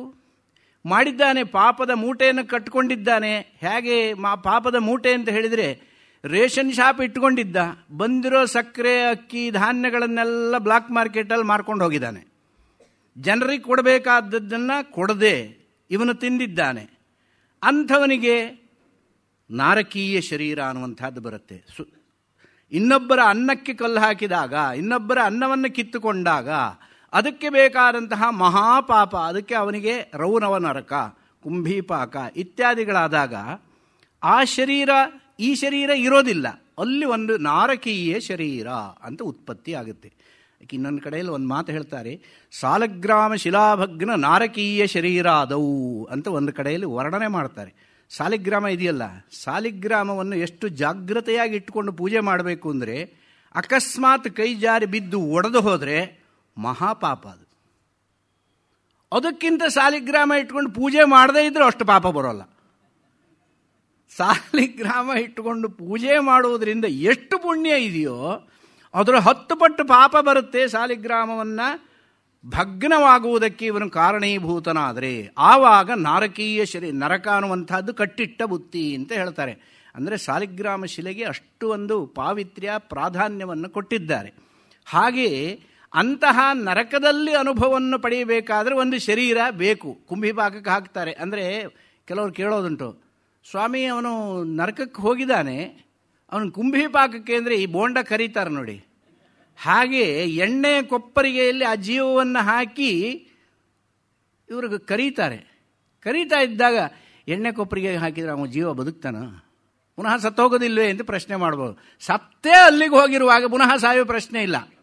ಯಾಕೆಂದರೆ ಅವನಿಗೆ ಸತ್ತು ಅಲ್ಲಿಗೆ ಹೋಗಿ ಆ ದುಃಖವನ್ನು ಅನುಭವಿಸೋದಕ್ಕೆ ಆ ಶರೀರ ಇರೋದು. ಆ ದುಃಖವನ್ನು ಅನುಭವಿಸೋದಕ್ಕೆ ಆ ಶರೀರ ಇದ್ದಾಗ ಪುನಃ ಸಾಯುವ ಪ್ರಶ್ನೆ ಇಲ್ಲ. ಹೇಗೆಂದರೆ ಈ ಬೆಂಕಿ ಇದೆಯಲ್ಲ, ತೇಜಸ್ಸು ಸುಡುವ ಪದಾರ್ಥ ತಾನೆ. ಬಲ್ಪ್ ಇದೆ, ಬಲ್ಪ್ನಲ್ಲಿ ಟಂಗ್ಸ್ಟನ್ ಅನ್ನುವಂಥ ತಂತಿ ಇದೆ, ಅದು ಬೆಳಗುತ್ತೆ. ಅದು ಸುಟ್ಟೋಗುತ್ತಾ ಅಂತ ಕೇಳಿದರೆ, ಅದು ಸುಟ್ಟೋಗ್ಬಿಟ್ರೆ ಅದು ಸುಡೋದಕ್ಕೆ ಇರೋದು, ಅದು ಅದೇ ಕೆಲಸ ಅದರದ್ದು. ಹಾಗೆ ನಾರಕೀಯ ಶರೀರ ಅನ್ನುವಂಥದ್ದು ಯಾವುದು ಉತ್ಪನ್ನವಾಗುತ್ತೋ ಅವನು ಅನುಭವಿಸಲೇಬೇಕಾಗುತ್ತೆ. ಹೀಗೆ ಈ ರೀತಿಯಾದಂತಹ ಶರೀರ ಅನ್ನುವಂಥದ್ದು ಏನಿದೆ, ಇದು ನರಕ ಶರೀರವೂ ಕೂಡ ಶಾಶ್ವತವಲ್ಲ, ಸ್ವರ್ಗ ಶರೀರವೂ ಶಾಶ್ವತವಲ್ಲ, ಭೂಲೋಕದ ಶರೀರವೂ ಶಾಶ್ವತವಲ್ಲ. ಅದಕ್ಕೆ ಶರೀರ ಅಂತ ಹೆಸರು. ಶರೀರ ಅನ್ನೋ ಶಬ್ದಕ್ಕೆ ಏನರ್ಥ ಅಂದರೆ ಶೀರ್ಯತೆ ಇತಿ ಶರೀರಂ. ಶೀರ್ಯತೆ, ಶಿಥಿಲವಾಗುತ್ತೆ, ಯಾವಾಗಲೂ ಒಂದೇ ಥರ ಇರೋದಿಲ್ಲ. ಯೌವನದಲ್ಲಿ ಒಳ್ಳೆ ಹುರುಪಿನಿಂದ ಇರುವಂತಹ ವ್ಯಕ್ತಿ 50 ವರ್ಷ ದಾಟಿತು ಅಂತ ಹೇಳಿದರೆ ಎಲ್ಲ ಕಾಯಿಲೆಗಳಿಗೆ ಆಶ್ರಯವಾಗಿಬಿಡುತ್ತೆ. ಈ ಶರೀರ ಶಿಥಿಲವಾಗ್ತಾ ಬರುತ್ತೆ. ಅದಕ್ಕೆ ಇದು ಶರೀರ ಅಂತ ಹೇಳ್ತಾರೆ. ದೇಹ ಬೇರೆ, ಶರೀರ ಬೇರೆ, ಕಾಯ ಬೇರೆ. ಒಂದೊಂದು ಶಬ್ದಗಳಿಗೂ ಒಂದೊಂದು ಅರ್ಥ ಇದೆ. ಶರೀರ ಅಂದರೆ ಶಿಥಿಲ ಹೊಂದುತ್ತಾ ಇರೋದರಿಂದ ಶರೀರ. ದೇಹ ಅಂತ ಹೇಳಿದರೆ ದೇಹ ಆಸ್ವಾದನೆ ಮಾಡುವುದಕ್ಕೆ ಆಗುವಂಥದ್ದಾದ್ದರಿಂದ ಇದು ದೇಹ. ಕಾಯ ಅಂತ ಹೇಳಿದರೆ ಶಬ್ದ ಮಾಡುವಂಥದ್ದು, ದೇಹದಲ್ಲಿ ಶಬ್ದವಿದೆ, ಅದಕ್ಕೋಸ್ಕರವಾಗಿ ಕಾಯ. ಹೀಗೆ ಒಂದೊಂದು ಶಬ್ದಕ್ಕೂ ಒಂದೊಂದು ಪ್ರಾಧಾನ್ಯವನ್ನು ಇಟ್ಟುಕೊಂಡು, ಅರ್ಥ ಪ್ರಾಧಾನ್ಯವನ್ನು ಇಟ್ಟುಕೊಂಡು ವಿವರಣೆ ಮಾಡಿದ್ದಾರೆ. ಈ ಶರೀರ ಅನ್ನುವಂಥದ್ದು ಯಾವುದೇ ಶರೀರವಾಗಲಿ ಮನುಷ್ಯನಿಗೆ ಇರುವಂಥದ್ದು ನಾಶವಾಗುವಂಥದ್ದು. ಆದರೆ ಈ ಶರೀರ ನಾಶವಾಗ್ತಾ ಇದ್ದರೂ ಶರೀರದ ಒಳಗೆ ಅವಿನಾಶಿಯಾದವನು ಒಬ್ಬ ಕೂತ್ಕೊಂಡಿದ್ದಾನೆ. ಅದನ್ನು ಹೇಳಲಿಕ್ಕೆ ಹೊರಟಿದ್ದಾರೆ. ಅಸ್ಯ ವಿಸ್ರಂಸಮಾನಸ್ಯ ಶರೀರಸ್ಥಸ್ಯ ದೇಹಿನಃ ದೇಹಾದ್ವಿಮುಚ್ಯಮಾನಸ್ಯ ಕಿಮತ್ರ ಪರಿಶಿಷ್ಯತೆ. ಅಂದರೆ ಅಸ್ಯ ವಿಸ್ರಂಸಮಾನಸ್ಯ, ಈ ಶರೀರ ಇದೆಯಲ್ಲ, ಈ ಶರೀರ ಅನ್ನುವಂಥದ್ದು ವಿಸ್ರಂಸಮಾನ, ಯಾವಾಗಲೂ ಶಿಥಿಲವಾಗುವಂಥದ್ದು. ಅಸ್ಯ ವಿಸ್ರಂಸಮಾನಸ್ಯ ಭ್ರಂಶಮಾನಸ್ಯ, ಯಾವಾಗಲೂ ಇದು ಕ್ರಮೇಣ ಬರ್ತಾ ಬರ್ತಾ ಬರ್ತಾ ಶಿಥಿಲವಾಗುತ್ತಾ ಹೋಗಿ ಒಂದು ದಿವಸ ಬಿದ್ದು ಹೋಗುತ್ತೆ. ಆ ಶರೀರ ಅನ್ನುವಂಥದ್ದು ಮನುಷ್ಯ ಶರೀರ ಮಾತ್ರವಲ್ಲ, ಪ್ರಾಣಿ ಮಾತ್ರಗಳ ಶರೀರವೂ, ಎಲ್ಲ ಪ್ರಾಣಿಗಳ ಶರೀರವೂ ವಿಸ್ರಂಸನವಾಗತ್ತೆ. ಅಷ್ಟೇಕೆ ಸ್ಥಾವರಗಳು ಕೂಡ, ತರುಗುಲ್ಮಲತೆ ಅಂದರೆ ಮರ ಬಳ್ಳಿ ಇವುಗಳೆಲ್ಲವೂ ಕೂಡ, ಅವು ಕೂಡ ಒಂದಲ್ಲ ಒಂದು ದಿವಸ ನಾಶವಾಗುತ್ತೆ. ಮೊದಲು ಬೆಳೆಯುತ್ತೆ, ಚೆನ್ನಾಗಿ ಬೆಳೆಯುತ್ತೆ, ಬಾಳೆ ಮರ ಬೆಳೆಯುತ್ತೆ, ಬೆಳೆದು ಬೆಳೆದು ಬೆಳೆದು ಕೊನೆ ಬಿಟ್ಟು ಹೋಯಿತು ಅಂದರೆ ಮತ್ತೆ ಒಣಗಲಿಕ್ಕೆ ಶುರುವಾಗುತ್ತೆ. ಹಾಗೆ ಶರೀರದ ಲಕ್ಷಣ ಅಸ್ಯ ವಿಸ್ರಂಸಮಾನಸ್ಯ, ಈ ಶರೀರದ ಒಳಗೆ ಶರೀರಸ್ಥಸ್ಯ ದೇಹಿನಃ, ಶರೀರದ ಒಳಗೆ ದೇಹಿ ಇದ್ದಾನೆ, ದೇಹದ ಒಳಗೆ ಅವನು ಇರೋದರಿಂದ ಅವನಿಗೆ ದೇಹಿ. ದೇಹ ಅಸ್ಯ ಅಸ್ತಿ ಇತಿ ದೇಹಿ, ದೇಹ ಉಳ್ಳವನು ಯಾರು? ದೇಹ ಉಳ್ಳವನು ದೇಹಕ್ಕಿಂತ ಭಿನ್ನ, ಅವನು ದೇಹಿ ಅಂದರೆ ಪರಮಾತ್ಮ, ಜೀವಾತ್ಮ ಅಥವಾ ಚೈತನ್ಯ. ದೇಹಾದ್ವಿಮುಚ್ಯಮಾನಸ್ಯ ಕಿಮತ್ರ ಪರಿಶಿಷ್ಯತೆ, ಈ ಒಂದು ಇಂದ್ರಿಯಾದಿಗಳಾಗಲಿ ಪ್ರಾಣಾದಿಗಳಾಗಲಿ ಇವುಗಳೆಲ್ಲದಕ್ಕೂ ಕೂಡ ಅಸ್ತಿತ್ವ ಇರೋದು ಯಾವಾಗ ಅಂದರೆ ಅವನಿದ್ದಷ್ಟು ಹೊತ್ತು ಮಾತ್ರ. ಅವನು ಇಲ್ಲಿಂದ ಹೊರಟು ಬಿಟ್ಟ ಅಂದರೆ ಇವೆಲ್ಲವೂ ಇದ್ದಿದ್ದು ಕೂಡ ಪ್ರಯೋಜನಕ್ಕೆ ಬರೋದಿಲ್ಲ. ಆದ್ದರಿಂದ ಕಿಮತ್ರ ಪರಿಶಿಷ್ಯತೆ ಅಂದರೆ ಒಂದು ಪಟ್ಟಣ ಇದೆ, ಪಟ್ಟಣದಲ್ಲಿ ಪಟ್ಟಣದ ಸ್ವಾಮಿ ಪುರಸ್ವಾಮಿ ಇದ್ದಾನೆ, ಅಥವಾ ಪ್ರಾಸಾದವಿದೆ ಅಂದರೆ ದೊಡ್ಡ ಅರಮನೆ ಇದೆ, ಅರಮನೆಯ ಒಳಗೆ ರಾಜ ಇದ್ದಾನೆ. ಆವಾಗ ಅರಮನೆಗೆ ಶೋಭೆ, ಅದು ಚೆನ್ನಾಗಿರುತ್ತೆ. ರಾಜ ಇಲ್ಲ, ಸತ್ತೋಗ್ಬಿಟ್ಟ, ಅರಮನೆ ಶೋಭಿಸುತ್ತೆಯೇ? ಹಾಗೆ ಈ ಒಂದು ಜೀವಾನುವಂಥದ್ದು ಈ ದೇಹದಿಂದ ಹೊರಗೆ ಹೊರಟಿತು ಅಂತ ಹೇಳಿದರೆ ದೇಹ ಬಿದ್ದೋಯ್ತು. ಆದ್ದರಿಂದ ಜೀವ ಹೊರಟು ಹೋದ ನಂತರ ದೇಹ ಇದ್ದರೂ ಏನು ಪ್ರಯೋಜನ? ಕಿಮತ್ರ ಪರಿಶಿಷ್ಯತೆ, ಆ ದೇಹವನ್ನು ಪುನಃ ಅಲ್ಲಿಯವರೆಗೆ ಎಂಥವನಾಗಿರ್ತಾನೆ, ಅವನು ಸಮಾಜದಲ್ಲಿ ಗಣ್ಯ ವ್ಯಕ್ತಿಯಾಗಿರ್ತಾನೆ, ಪುಣ್ಯಾತ್ಮನಾಗಿರ್ತಾನೆ. ಆದರೆ ಅವನು ಹೊರಟ ಮರುಕ್ಷಣದಲ್ಲಿ ಅವನ ದೇಹವನ್ನು ಶವ ಅಂತ ಹೇಳ್ತಾರೆ. ಭಗವತ್ಪಾದರೆ ಹೇಳ್ತಾರೆ, ಭಾರ್ಯಾ ವಿಭ್ಯತಿ ಕಸ್ಮಿನ್ ಕಾಯೇ, ಎಲ್ಲರೂ ಕೂಡ ತನ್ನ ಹೆಂಡತಿಯನ್ನು ಪ್ರತಿಯೊಬ್ಬರೂ ಪ್ರೀತಿಸ್ತಾರೆ, ಹೆಂಡತಿಯೂ ಕೂಡ ಗಂಡನನ್ನು ಪ್ರೀತಿಸ್ತಾಳೆ. ಆ ರೀತಿಯಾದಂಥ ಅತ್ಯಂತ ಪ್ರೀತಿಪಾತ್ರನಾದಂತಹ ಗಂಡ ತೀರಿಕೊಂಡ ನಂತರ ಅವನ ಶರೀರ ಎಲ್ಲಿಯವರೆಗೆ ಆಪ್ಯಾಯಮಾನವಾಗಿತ್ತೋ ಆ ಶರೀರ ಮರುಕ್ಷಣದಲ್ಲಿ ಹೆಂಡತಿಗೂ ಬೇಡವಾಗುತ್ತೆ. ಭಾರ್ಯಾ ಬಿಭ್ಯತಿ ಕಸ್ಮಿನ್ ಕಾಯೇ, ಹೆಂಡತಿಯೂ ಕೂಡ ಯಾವ ಶರೀರವನ್ನು ನೋಡಿ ಭಯಗ್ರಸ್ತಳಾಗ್ತಾಳೋ ಅಂತಹ ದೇಹದಲ್ಲಿ ಇರುವ ಜೀವ ಹೊರಟ ನಂತರ ಇನ್ನೇನು ಉಳಿಯುತ್ತೆ?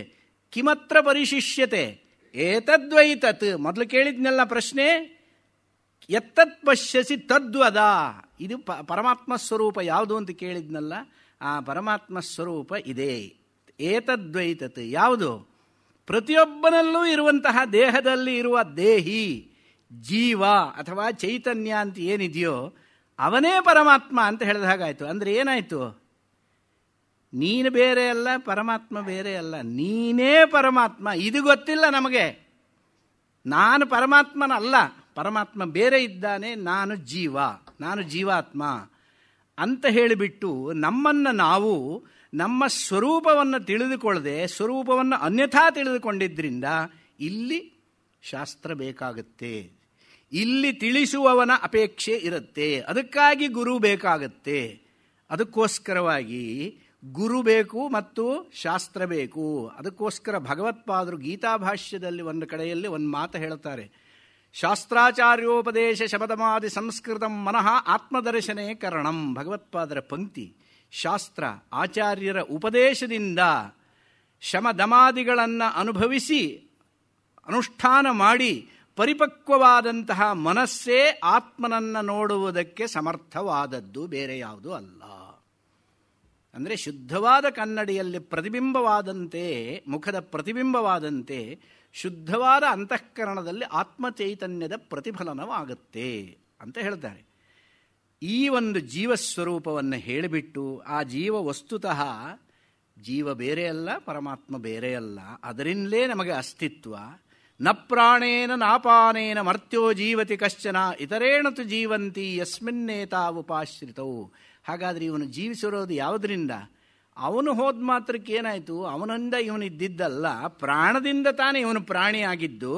ಇವನನ್ನು ಪ್ರಾಣಿ ಅಂತ ತಾನೇ ಹೇಳೋದು. ಪ್ರಾಣಿ ಅಂದರೆ 84 ಲಕ್ಷ ಜೀವರಾಶಿಗಳು ಕೂಡ ಪ್ರಾಣಿಯೇ, ಪ್ರಾಣವುಳ್ಳದ್ದರಿಂದ. ಆದರೆ ನಮ್ಮಲ್ಲಿ ರೂಢಿಯಲ್ಲಿ ಏನು ಬಂದು ಹೋಗಿದೆ ಅಂದರೆ, ಪ್ರಾಣಿ ಅಂತ ಹೇಳಿದರೆ ಮನುಷ್ಯೇತರವಾದಂಥ ಜಂತುಗಳಿಗೆ ಮಾತ್ರ ಪ್ರಾಣಿ ಅಂತ ಹೇಳುವ ವ್ಯವಹಾರ ಬಂದು ಹೋಗಿದೆ, ರೂಢಿ ಆಗಿದೆ ಅದು. ಆದರೆ ಮನುಷ್ಯರು ಪ್ರಾಣಿಗಳೇ, ಪ್ರಾಣ ಇದೆ ತಾನೇ. ಮನುಷ್ಯ ಜೀವಿಸಿರೋದು ಪ್ರಾಣದಿಂದ ಅಂತ. ಪ್ರಾಣದಿಂದ ಮನುಷ್ಯ ಜೀವಿಸೋದರ ಪ್ರಾಣ ಒಂದು ಸಾಧನ ಜೀವನಕ್ಕೆ. ಸಾಧನ ಬೇರೆ, ಅದನ್ನು ಆಶ್ರಯಿಸಿ ಇರುವವನು ಬೇರೆ. ಪ್ರಾಣ ಒಂದು ಸಾಧನ. ಇದು ಹೇಗೆ ನಿಮಗೆ ಗೊತ್ತಾಗುತ್ತೆ ಅಂತ ಕೇಳಿದರೆ, ಮುಮೂರ್ಷು ದಶಾಪನ್ನ ಅಂತ ಹೇಳಿದರೆ ಮರಣಶಯ್ಯಲ್ಲಿದ್ದಂತಹ ವ್ಯಕ್ತಿಯನ್ನು ಗಮನಿಸ್ತಾ ಇರ್ತಾರೆ, ವೈದ್ಯರಾಗಲಿ ಅಥವಾ ಮನೆಯಲ್ಲಿದ್ದವರೆಲ್ಲ. ಆವಾಗ ಹೇಗೆ ಇರುತ್ತೆ ಅಂತ ಕೇಳಿದರೆ, ನಿನ್ನೆವರೆಗೆ ಮಾತನಾಡ್ತಾ ಇದ್ದರು, ಇವತ್ತು ಮಾತು ನಿಂತು ಹೋಗಿದೆ, ಇವತ್ತು ಮಾತಿಲ್ಲ, ಆದರೂ ಬದುಕಿದ್ದಾರೆ. ಹೇಗೆ? ಮನಸ್ಸು ಕೆಲಸ ಮಾಡ್ತಾ ಇದೆ. ಯಾರೋ ಬಂದರೆ, ಅಮೇರಿಕದಲ್ಲಿದ್ದ ಮಗ ಬಂದ, ಮಗಳು ಬಂದರು, ನೋಡ್ತಾರೆ, ನೋಡಿದಾಗ ಗೊತ್ತಾಗುತ್ತೆ, ಹಾಂ ಬಂದ್ಯಾ, ಒಳ್ಳೆಯದಾಯಿತು ಅನ್ನೋ ರೀತಿಯಲ್ಲಿ ಸಂಜ್ಞೆಯನ್ನು ಮಾಡ್ತಾರೆ. ಮಾತು ಬಿದ್ದು ಹೋಗಿದೆ. ಆದರೆ ಮನಸ್ಸಿಗೆ ಗೊತ್ತಾಗುವಂತಹ ಸ್ಥಿತಿಯಲ್ಲಿ ಇರ್ತಾರೆ.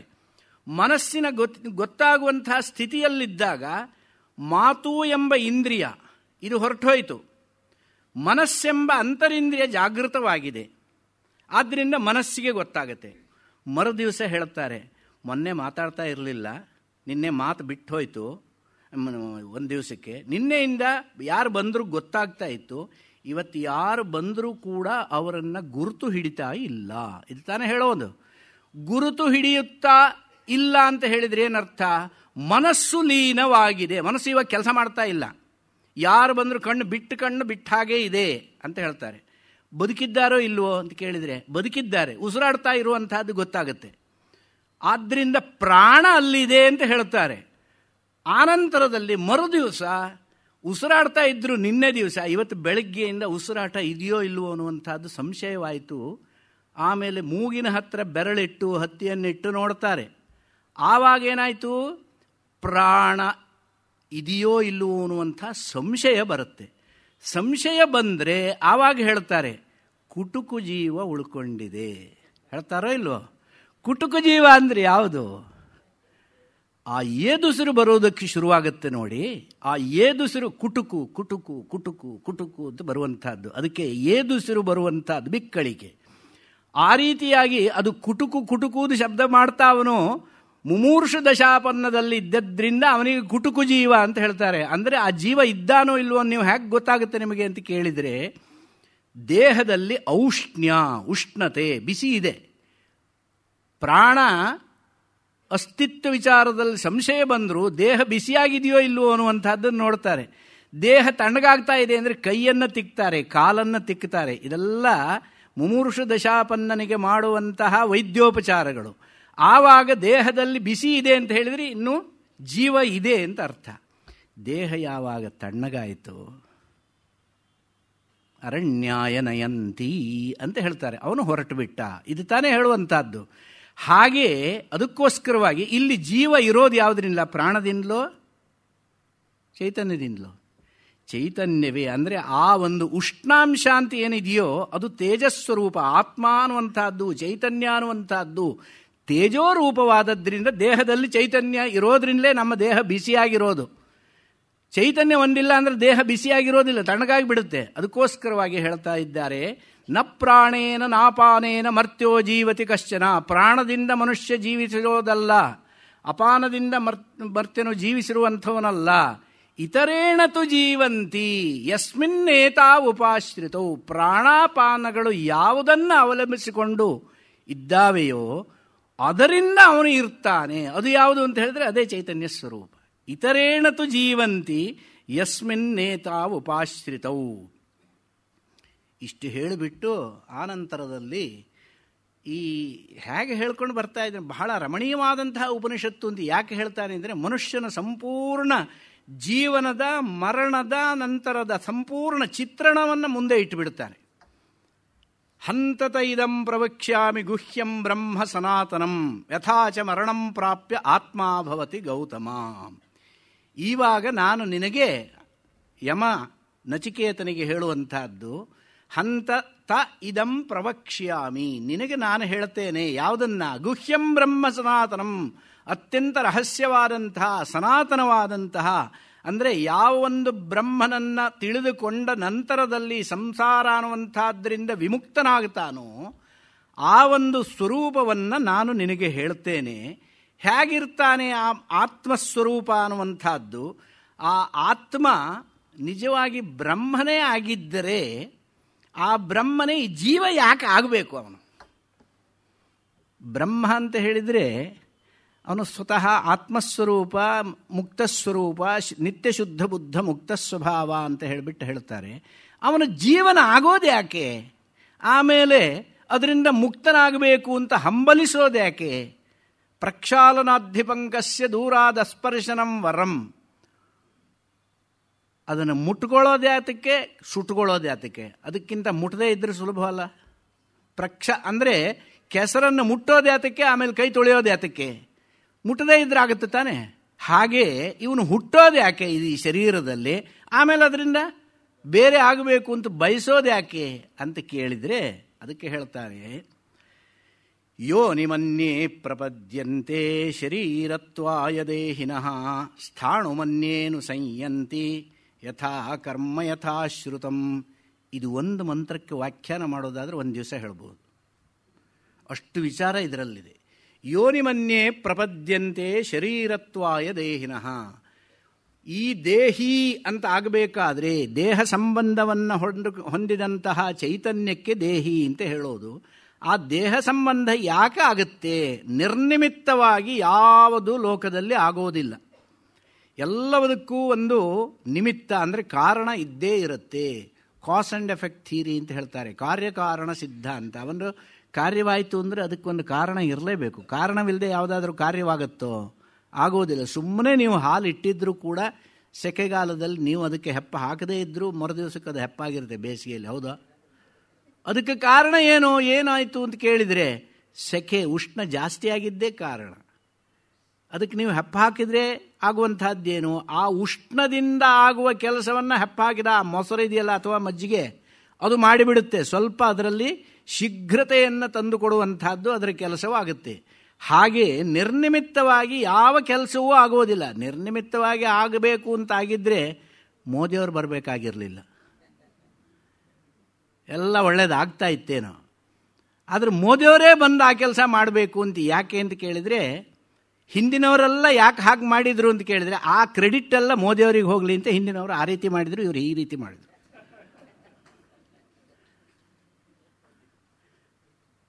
ಅದು ಬೇರೆಯವ್ರಿಗೆ ಹೋಗ್ಲಿಕ್ಕೆ ಸಾಧ್ಯವಿಲ್ಲ, ಅದು ಅವರಿಗೇ ಹೋಗಬೇಕು. ಅವರನ್ನು ಬಿಟ್ಟು ಇನ್ಯಾರಿಗೆ ಹೋಗೋದೂ ಇಲ್ಲ. ಆ ರೀತಿಯಾಗಿರುವಂಥದ್ದು. ಹೀಗೆ ಯೋನಿಮನ್ಯೇ ಪ್ರಪದ್ಯಂತೆ ಶರೀರತ್ವಾಯ ದೇಹಿನಃ ಸ್ಥಾಣುಮನ್ಯೇನು ಸಂಯಂತಿ ಯಥಾ ಕರ್ಮ ಯಥಾ ಶ್ರುತಂ.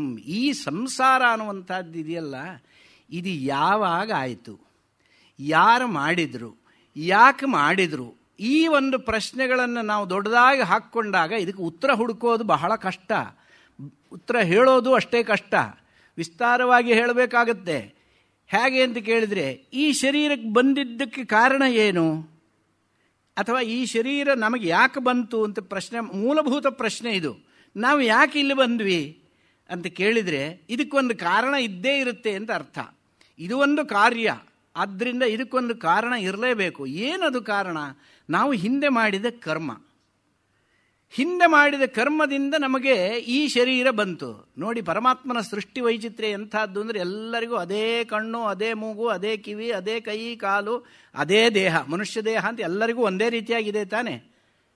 ಅದೇ ಕಣ್ಣು, ಅದೇ ಮೂಗು, ಅದೇ ಮುಖ, ಅದೇ ಬಾಯಿ ಎಲ್ಲ ಇದ್ದರೂ ಕೂಡ ಒಬ್ಬರಿದ್ದಂಗೆ ಒಬ್ಬರಿಲ್ಲ.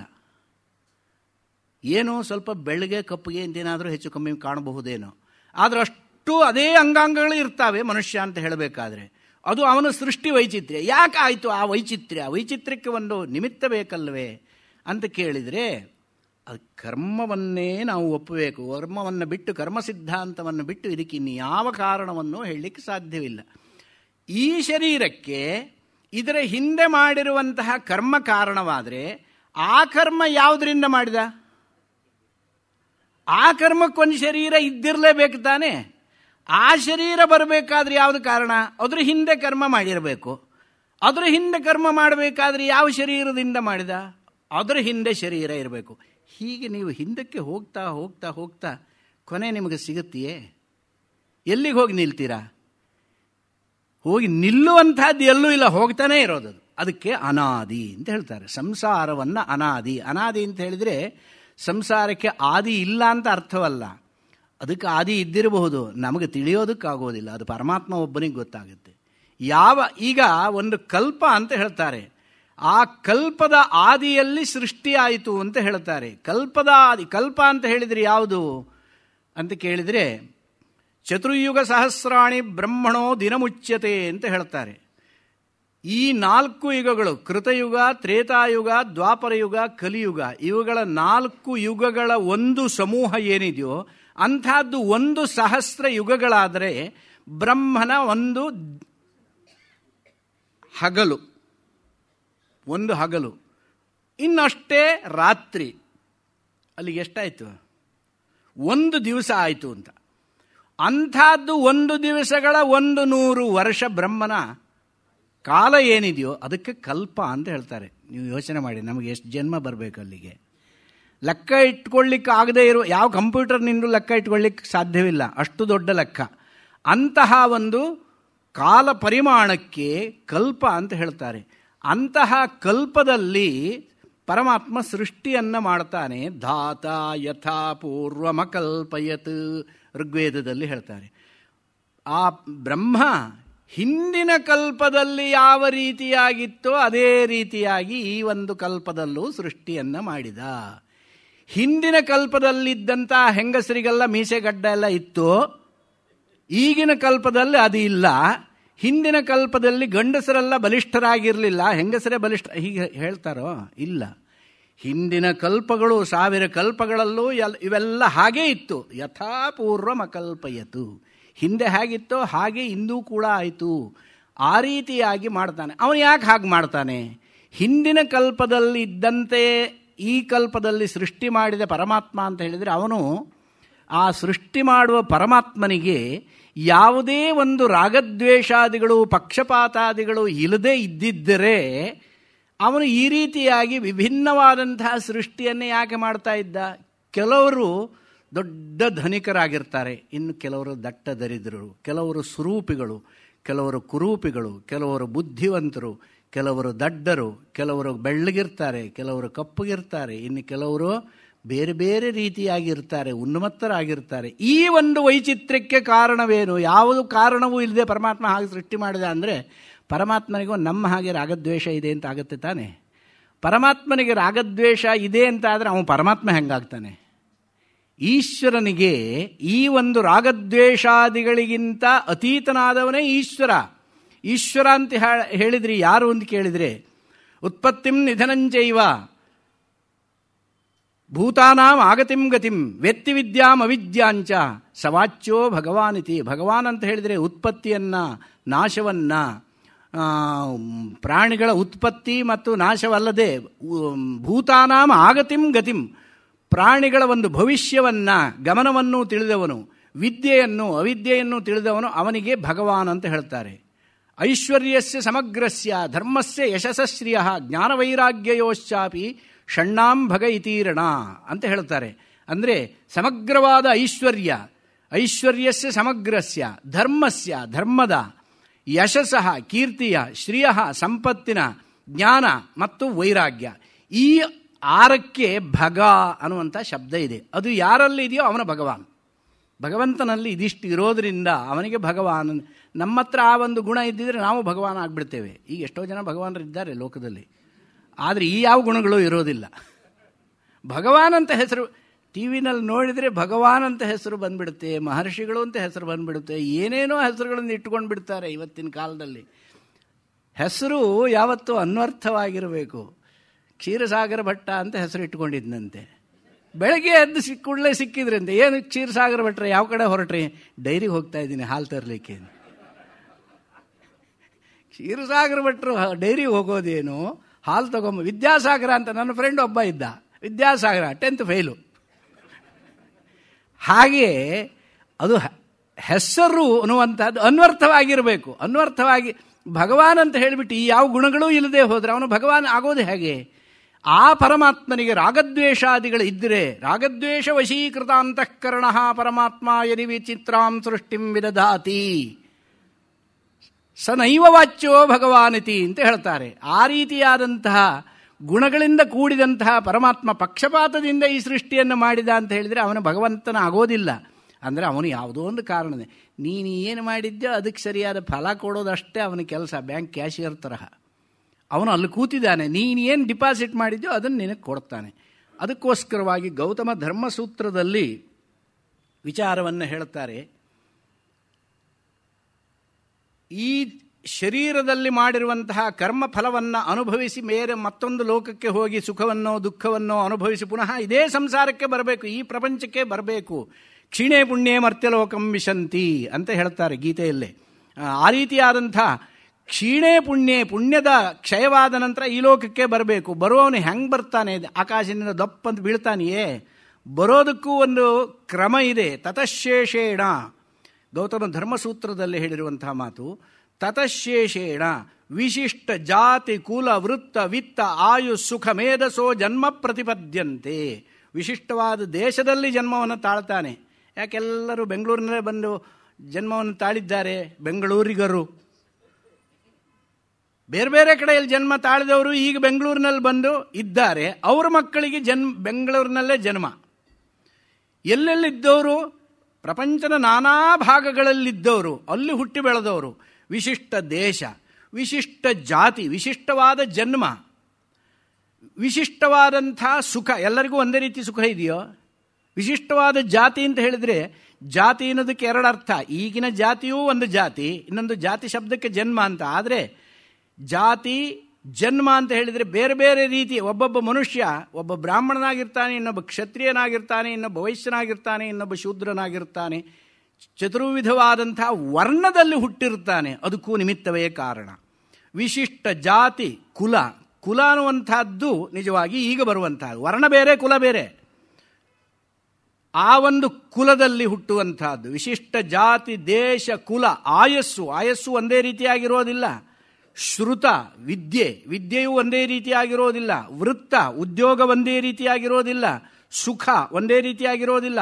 ಮೇಧಸ್ಸು ಬುದ್ಧಿಶಕ್ತಿ, ಇದಿಷ್ಟು ಪ್ರತಿಯೊಬ್ಬ ವ್ಯಕ್ತಿಗೂ ಬೇರೆ ಬೇರೆ ಆಗುತ್ತೆ ತಾನೆ. ಇದು ಯಾಕಾಗುತ್ತೆ? ಅವನ ತಲೆಗೆ ಆ ಲೆಕ್ಕ ಬೇಗ ಹೋಗುತ್ತೆ, ನನ್ನ ತಲೆಗೆ ಬರೋದೇ ಇಲ್ವಲ್ಲ. ನಾನು ಓದುವ ಸಂದರ್ಭದಲ್ಲಿ ನನ್ನ ಜೊತೆಯಲ್ಲಿ ಒಬ್ಬ ಓದ್ತಾ ಇದ್ದ. ಅವನು ಗಣಿತದಲ್ಲಿ ಬಹಳ ಶಾರ್ಪ್ ಇದ್ದ. ಒಂದು ಸಾರಿ ಹೇಳಿದರೆ ಸಾಕು ಗೊತ್ತಾಗ್ಬಿಡ್ತಾ ಇತ್ತು. ನಾನು ಸ್ವಲ್ಪ ಗಣಿತದಲ್ಲಿ ಹಿಂದೆ. ನಾವು ಎಲ್ಲದರಲ್ಲೂ ಹಿಂದುಳಿದವರೇ ಒಂದು ರೀತಿಯಲ್ಲಿ. ಆದರೂ ಕೂಡ ಅದು ಹಾಗಾಯಿತು ಅಂದರೆ ಒಬ್ಬೊಬ್ಬರಿಗೆ ಒಂದೊಂದು ಅಭಿರುಚಿ. ಆದರೆ ನಾನು ಗಣಿತ ಒಂದು ಬಿಟ್ಟು ಮತ್ತೆಲ್ಲದರಲ್ಲೂ ಮುಂದೆ ಇದ್ದೆ. ಅವನು ಗಣಿತ ಒಂದರಲ್ಲಿ ಮುಂದಿದ್ದ, ಮತ್ತೆಲ್ಲದರಲ್ಲೂ ಹಿಂದೆ ಇದ್ದ. ಈ ಒಂದು ವೈಚಿತ್ರ್ಯ ಯಾಕೆ? ನಾವು ಮಾಡಿದ ಕರ್ಮಫಲ. ಎಲ್ಲರಿಗೂ ಎಲ್ಲ ವಿಷಯಗಳು ಕೂಡ ತಲೆಗೆ ಕೂಡಲೇ ಹೋಗೋದಿಲ್ಲ. ಒಬ್ಬೊಬ್ಬರಿಗೆ ಒಂದೊಂದು ವಿಷಯದಲ್ಲಿ ಅಭಿರುಚಿ ಬರುತ್ತೆ. ಯಾಕೆ ಅಭಿರುಚಿ ಬರುತ್ತೆ ಅಂತ ಕೇಳಿದರೆ ಅದಕ್ಕೆ ಕಾರಣ ಅವರ ಹಿಂದಿನ ಸಂಸ್ಕಾರವೇ.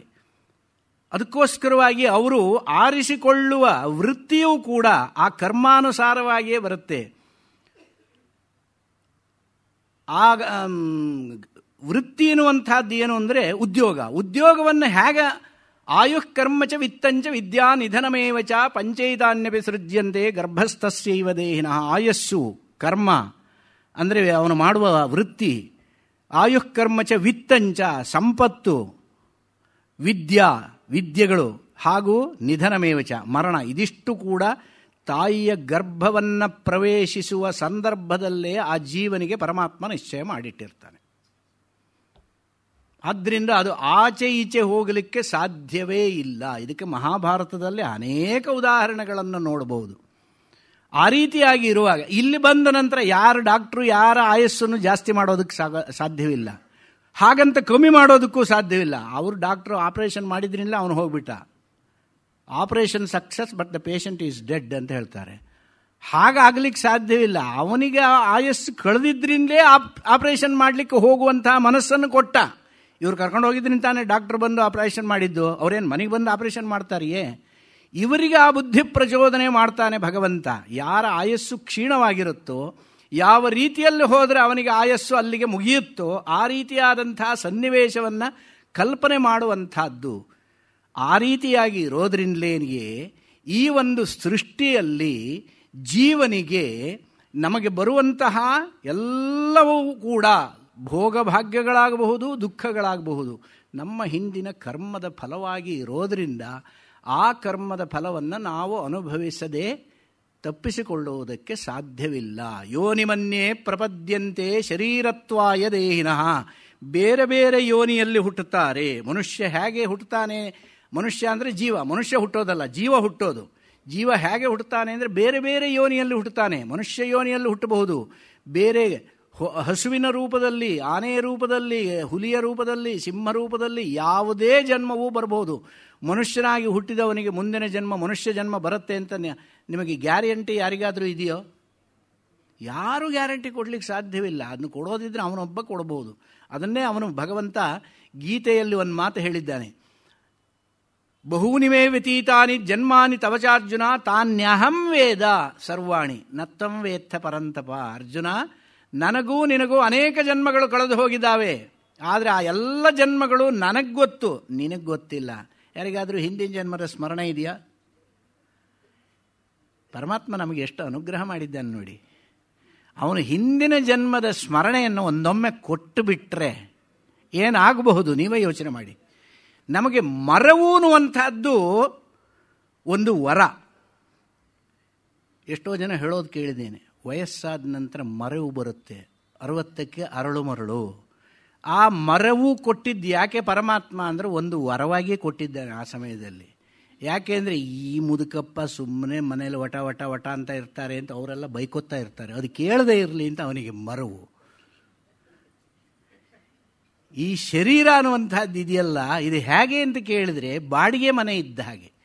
ಬಾಡಿಗೆ ಮನೆಯಲ್ಲಿ ನೀವು ಬಾಡಿಗೆ ಕೊಟ್ಟು ಇಟ್ಕೊಂಡಿದ್ದಷ್ಟು ದಿವಸವೂ ಚೆನ್ನಾಗಿ ಬಾಡಿಗೆ ಕೊಟ್ಕೊಂಡು ಇದ್ದರೆ ಆ ವ್ಯಕ್ತಿ ನಿಮ್ಮನ್ನು ಬಿಡಿ ಅಂತ ಹೇಳೋದಿಲ್ಲ.